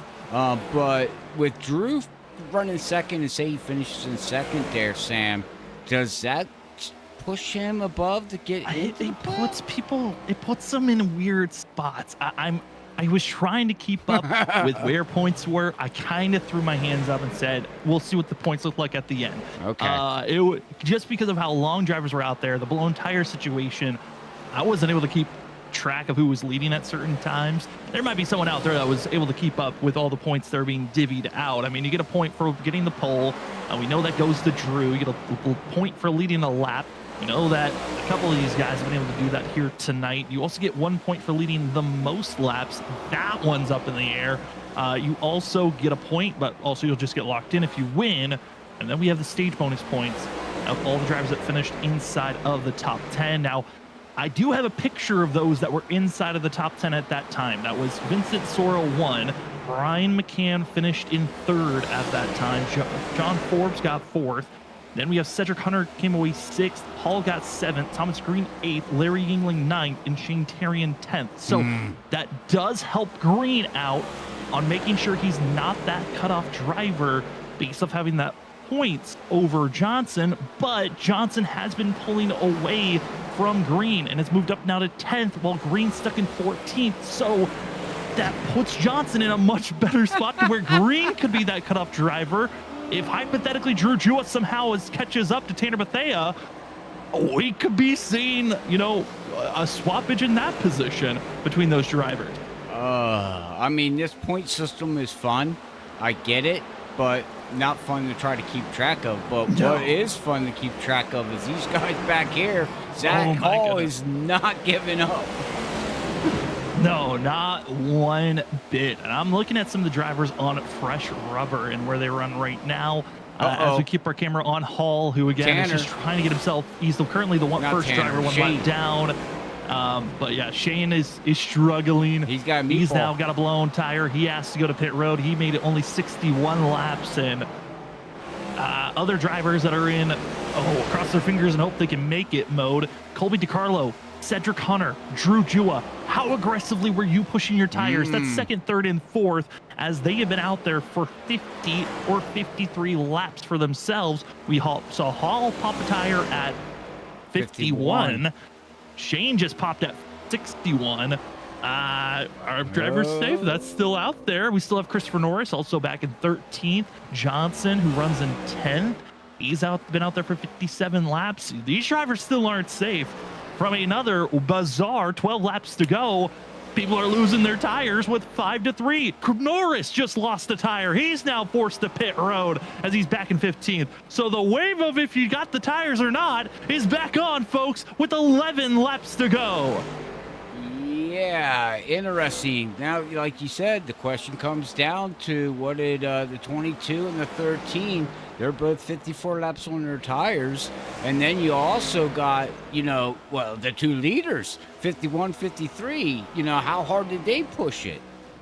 Did Tanner push his tires a little bit more to where it just goes away and Drew backed off to make sure he has the tires? A little bit of dilemma here and there for some drivers. Again, we'll keep our eyes out on who's got a set to survive to make it to the end. Everyone still has a set of tires in pit road for themselves, but you don't want to come into pit road with 9 laps to go because you blew a tire and you couldn't just manage them to the end. That's where some of these drivers are stuck in tough situations, because if you were in a spot where you're just, you have to utilize your tires to either build a gap or run down a gap, you can overuse your tires and lose that right front tire. Currently keeping our eyes out on everyone out on track, because still a majority top 16. Anyone can lose a tire here besides, I would say, maybe 2 guys, and those 2 drivers being Joshua Kanata in 6th and Gavin Rogers in 4th. Rogers is still 6 seconds back. He's not gaining quick enough on our leaders at this moment to even have a chance to catch up to our leader. The only way that he'll take this win is if we see our leaders blow a tire, and with the new tire model, I think another thing that's hurting drivers, if you hit the wall, that also scrubs tire wear. Yeah. So drivers got to be careful. If you're hitting the wall too many times, that also puts you in a compromised position. Yeah, I mean, if you hit it just wrong, it could pop. That could be the reason why the tire pops, right? I mean, you're already down to the treads of the tire, and then you're gonna pop the wall a little bit. That's all it takes. So, their tires could have made it maybe 5 more laps, but like you said, Sam, hitting that wall, could really hurt. Well, will hurt the tires. But I'm watching Tanner right now. He has backed off significantly, Sam. Like, he has slowed down. He ain't even getting off the corners fast enough. He is slowing down, but so is everyone. Yeah. I mean, the driver we just saw pass him, that's Christopher Norris, who just got fresh rubber. Shane Terrian also is going to have fresh rubber to get by. Zach Hall, he's going this slow, but that's everyone in our top 16 are all going this slow. Tanner is actually one of the fastest drivers right now, even with how slow he looks. I'm sorry, but just watching this, the cars just like they're going around like turtles. Like, it's just, in a way, it's but so you kind of have to. I mean, it's so slow. Look at it going around turns like little turtles. I'm sorry, but wow, Sam, wow, this is I didn't think the race would turn out this way. Not at all, but there are still drivers fighting for positions, and that's back in the battle for 8th, 9th, 10th, and 11th. Drivers are fighting against one another. Big one is for 8th and 9th. That's Johnson and Yingling. Again, Brian Johnson entered tonight with everyone where they were lining up before this race initially started. Johnson was outside looking in, tied with Thomas Green at that cutoff line for the battle for 8th and 9th in points. He continues to move forward, but again, Johnson is on the oldest tires currently, but is running one of the fastest laps at this time. 3 laps to go. Now make it 2 laps to go for Tanner Bethea and the rest of the field. Cross your fingers. Hope you salvage. Those tires got to make it to the end. And for Drew Jua, he is not secure where he runs in second place due to all of the points. Thomas Green, blown tire. That is exactly what Drew Jua needs right now, is for Thomas Green to go to pit road. He was not far enough back. Now he would be if he goes into pits, as the white flag is out for Tanner Bethea. Points are on the line. Who else's tires can make it to the end of this thing? Tanner, after all of his tries, his initial showings was just being a chaos driver. But here at Iowa, he salvaged the tires and made it to the end. Victory for the 78 of Tanner Bethea. But Thomas Green, does he have the tires? As Drew Jua crosses for second, we look to the calculators. Is there enough points for the 77? Or did he need this win? No, he's still running out there. No, he says, screw it, I'm just going to finish the race with a blown tire. He has to. Yeah.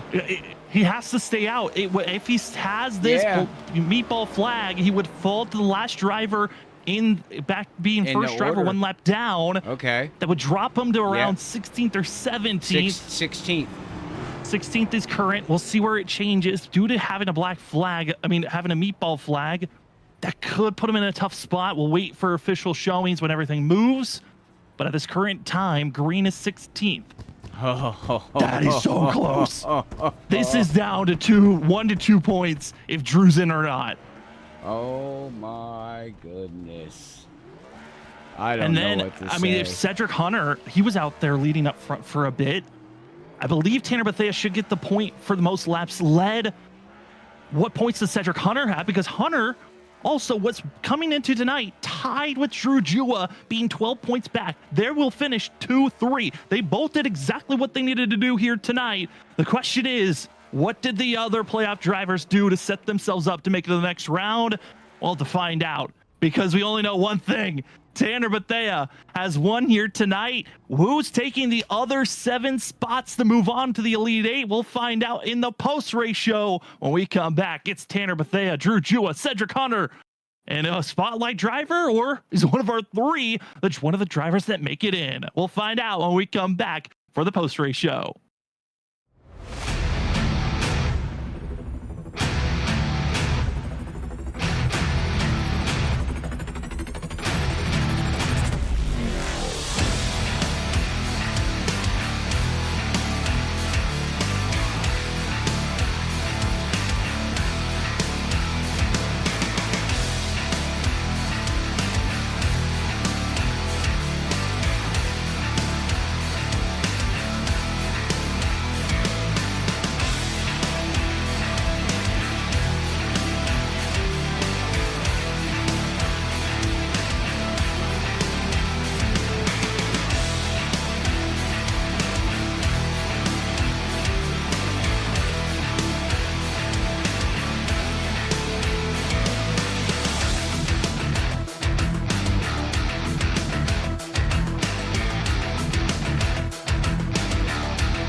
Welcome back, ladies and gentlemen, to the WSSR VRS Cup Series Season 11 playoff racing action, the round of 12. Tonight was the last race of the round to see who was moving on to the Elite 8. We have been just notified on who those drivers will be. We'll talk to one of them here in the interview. They're inside of the top 3. But first, we've got to go to victory lane to talk to the driver that got it done here tonight. We're going to go talk to the 78 machine of Tanner Bethea. And Tanner, what a run for yourself. After all your attempts as a part-time driver, you finally get yourself into victory lane. How are you feeling after this one? Man, I'm feeling so good. It's been so long and so many races of trying to finally get it done, and especially to happen here at one of my favorite racetracks just made it even better. But just a stellar run there. I thought we didn't have it there when I slid through my pit box, but I guess I just had such a big lead from the guys behind me that it didn't really matter. But I'm just so glad we could pull it off tonight. Yeah, it was such a weird situation based off of tires blowing up in the middle of that green flag run, even blowing up for a second time for some. What was it like for you in that long green flag run, seeing drivers just falling away back and forth, and then you had to make that decision of when I was going to go into pit road? Yeah, I knew the tires were going to fall off pretty hard. This place eats them up pretty bad, especially the right front with how cold the track was tonight, and especially it was a night race. But I knew if I kept the right front on it for a decent amount of time, during the halfway, I knew that around that 120 to 115 was definitely going to be the lap to pit, because my spotter had already come over the radio saying that the right front was going out. So, well, it was like maybe a 60 lap run there we had there, and just trying to keep the right front on it. And I knew when we pitted and I had got the lead, I knew that I just had to maintain and keep a certain gap from the guy out from back, because they can come up on you in a hurry if they're fast. So I kept that gap out and just made sure I kept the right front on it, because that was honestly really hard to do just with how tight the corners are here. But I knew if I could do that and keep a certain gap from the guy in second, I felt like we had a shot.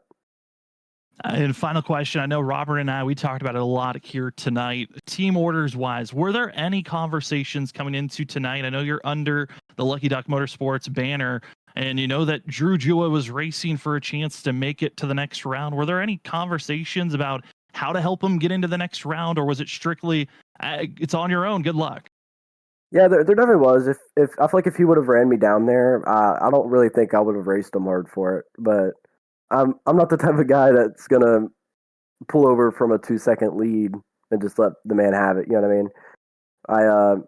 But if he would have caught me, absolutely, I think I would have went up to the second groove and just let him go.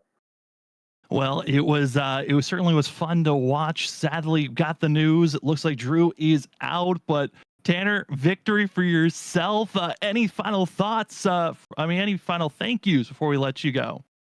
I'd like to thank John Peel, man. That guy has put so much faith into all of us, especially me, because this NASCAR stuff's a completely new obstacle for me. I come from the late model side, and I probably only have 30 starts in this car, so to actually win and have some competitiveness in it definitely makes me happy. Caudal chassis, Lucky Ducks, just everybody there and everybody that helps. It means a lot. Well, Tanner, congratulations on this win. I mean, from the first time we saw you running here in the WSSR to now, we've already seen some growth from you. Incredible stuff. Congratulations on this win. And if we see you at some point in the future here for the rest of the season, can't wait to see you out there. All right, man. I appreciate y'all. Well, that will be the 78 of Tanner coming away with the win here tonight. But it comes, sadly, with his win comes the heartbreak of knowing Drew is out. Drew, it's Sam up in the booth. Congratulations on an incredible run here this evening. We saw you fall all the way back to the back half of the pack, but you weren't able to come away with those big stage bonus points I think you were looking for, and the points just didn't line up. How are you feeling, though, after a second place finish this evening? I'm a little disappointed, to be honest. We qualified on pole, did exactly what we needed to do there. We made the mistake last week of just going a little too hard at the end of the stage, in stage points too. And we ended up wrecking with, I think, 3 to go. And super down after that, and I knew that I had to come in and kind of run up front, get stage points. I knew I didn't have to win, and I felt like the call there was to take tires, and I can't lie, I was doing a draft there, and I did not hear the gears, and I completely missed a shift. So I dropped back behind all the people I was ahead of. Then we got the yellow, and then the next restart went under Colby, and he did not see me, and it bounced me under, and we ended up wrecking. We drove to the field though, man. That was a blast. I knew that was in a must win there after that, so just frustrated. 4 points short. I knew that I definitely had a very good shot to win there, and just didn't play out. Yeah, it didn't play out. I know from us up at the booth, we were we were just curious on what team orders maybe were talked about coming into this race, on what ways to help you get into the playoffs. Was there any conversation with that? Because it just looked like Tanner kind of was racing you in ways that you wouldn't expect a teammate to race you throughout tonight. Yeah, I talked to him kind of after the first restart. I was like, I know that you're racing for yourself, but I would like some help.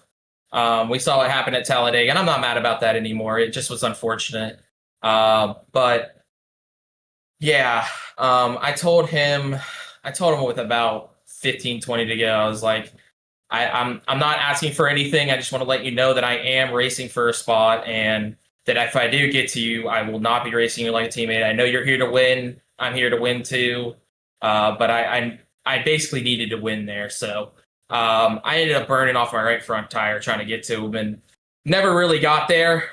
But there wasn't a bunch of team orders. I just asked for him to, go with pick a lane for me on the restart, which didn't happen, but I wasn't too upset about it. But just frustrating. I felt like this round, it just kind of showed what we struggled in the regular season. I just was really bad at the stages. I felt like I was really good at the races. I just was not good at positioning myself for the stages, and that ended up being our downfall.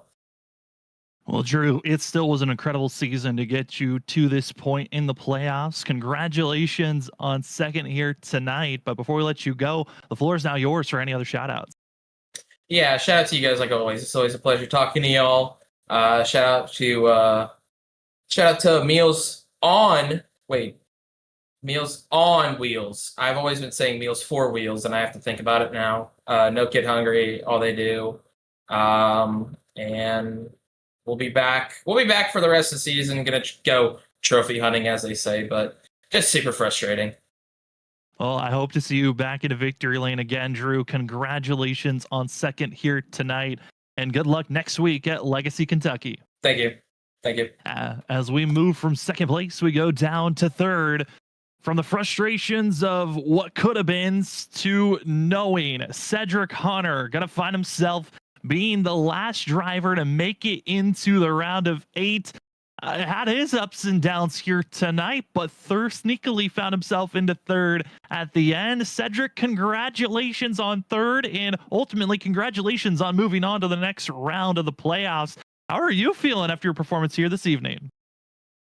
I was given a life vest or a lifeboat there on I don't know, after last week. I thought that was coming into this week in a must-win situation, and I guess I did just enough. And obviously, this round has been just a round of attrition and just trying to survive and not be one of the guys that, I mean, I guess like last week, be on the short end of a stick. So um, I think that last week was unfortunate. I don't think that Jared did it by any means, but I'm sure that he knew what situation he was in after he caused a couple incidents. And again, I don't think it was intentional, but I think he basically did his best to take me down with the Titanic. So we bounced back. We had a really good finish tonight. Really strong run at a track that I wouldn't expect to run good at. I guess both races this week on Monday and tonight, both P3s. So really strong week at Iowa for me. extremely strong week that you just had. I mean, tonight was a night of nutrition for just trying to save your tires, it looked like. How was it like for yourself trying to find ways to make the tires make it to the end of this one? Just I don't know if I necessarily have an explanation. I don't know. Especially the last run, because I was when I pitted, I had gone on that long run there. I got the warning probably 10, 15 laps before that my tires were starting to really be abused. The crew chief kind of or spotter told me that the tires were struggling, and the lap times kept falling. I kept dropping back, and then when I pitted there, my right front was at 6%. So I really knew that obviously the very last run of the race, we weren't going to get all those cautions and everything that we had at the beginning near the stage. So I went into tire management mode, and then basically when Drew caught me, I just let him go, and then I had to get some clean air. So I built a gap on him, and then saw Gavin coming, and the last like 15 laps or so, I was going as quick as my tires would allow me, and I didn't look at the end, but I know they're struggling, so I wouldn't be surprised if we were close to blowing another one. I mean, Cedric, you make it to the next round. Next round going to be some of the bigger tracks. We're going to Legacy, Kentucky in Auto Club. What's your thoughts heading into this next round where we're now going to cut it down to just 4 after these next 2 races? Don't feel particularly confident. Like, we have some really strong guys still left in these playoffs. Like, we did a couple of, or all 4 guys that got eliminated this round are really, really good drivers. So we got lucky with a little bit with who got knocked out, but obviously there's still, some really, really fast drivers that it's going to take a lot to try and advance to the final 4. I mean, I'm going into it also with no bonus points, which I'm probably one of the very few guys. I think Brian and I might be the only 2 with no bonus points, I think, going to the next round or something like that. So we'll kind of be on the back 9, but and then obviously the 2 tracks are big tracks, which usually favor me, but I don't care for Kentucky very much, and Auto Club is actually, I don't know how Auto Club's going to be because there's not much draft in this car, and I guess it'll probably just be surviving each race, having strong runs, and that's hopefully what's going to get us there. But we'll do what we can, and hopefully have another shot at the championship. Well, we're excited to see how this next round goes for you, Cedric. But before we let you go, the floor is now yours for any other shout-outs.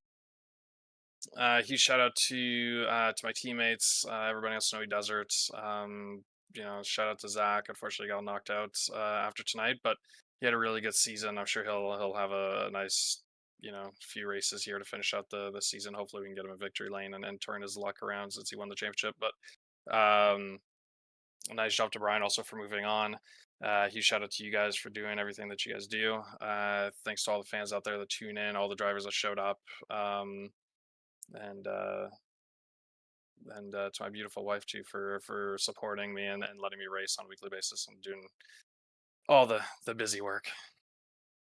Well, that will be your 3rd place finisher here tonight in the 13 Hello Kitty machine of Cedric Hunter. Cedric, congratulations on a top 3 finish and on making it to the next round of the playoffs. Enjoy this one, and good luck at Kentucky next week. I appreciate it, man. Thank you. As that will finish up our interviews here tonight. That is the end of the round of 12. What a race it was. Tires going away. Survival was the key. And at the end of the night, it's Tanner Bethea from Lucky Duck Motorsports taking the victory, but at what cost? His win? Well, that's going to make it to where Drew Jua will not be making it to the next round. He is knocked out. But in 2nd place is where we find Drew. Cedric Hunter is going to take that 8th place spot in points. Gavin Rogers, he gets to move on. He was 4th in points after tonight. Joshua Kanata with the top 5 finish for the 16. He's going to be enjoying that one. Brian McCann, he moves on to the next round. He's got a chance to hunt for this one. I think another surprising driver, Brian P. Johnson. The early struggles and woes for the 28. He comes away with a top 10 here tonight and will be racing into the next round. Same for John Forbes. Colby DiCarlo gets the top 10 here tonight, and Larry Yingling gets to move on to the next round of the playoffs with the top 10. Other drivers of notes, I mean, Thomas Green, if he didn't blow the tire, the what ifs, he fell 4 points behind Cedric Hunter. He was running 14th, so that was going to be a 2-point difference. He still would have been missing out, but the what ifs for himself. Zach Hall also going to be missing out on the next round. Shane Tarian somehow had enough points to make it there, even with his late issues. But what a wild night of racing. Robert, I mean, a lot of unknowns coming into tonight with this new configuration of Iowa, but it certainly gave us chaos there at the end. That it did, Sam, and I have to be honest with you. I like what I seen here tonight, with the tires and strategy and you know, I just like what this track produced here tonight and what these drivers did. Very interesting to see how these other cars react to it, like the trucks or the Xfinity cars. You know, that would be very interesting to see how they would handle last night here at the new config. But yeah, like you said, what a wild race! A race at the end here that I thought, to be honest, I thought I wouldn't see what we've seen here tonight. Yeah, I mean, we saw a lot of wrecks and cautions coming out this past Monday when we were watching the Trinity Racing League, and they were having issues on the old configuration where the track's a lot bumpier, a lot more of an issue in that point. Drivers were really concerned. Coming into this evening, we saw a couple of drivers get loose, but a lot of grip out there. That new asphalt really was helping out on the grip level, yeah, and it gave us quite a show. And we called this week Iowa Week because Trinity Racing League on Mondays was racing at Iowa and WSSR raced at Iowa. Well, let's try another week of being at the same track, but different versions of it. Yep. Next week is Kentucky Week, as if you want to see some of the great racing action. But yeah, the Trinity Racing League going to be here on Freaky Fast Broadcasting on Monday night. They're going to be on the newest configuration of Kentucky as they take the Xfinity cars there. And then next Wednesday, the start of the round of 8. They're going to be the third round of the playoffs.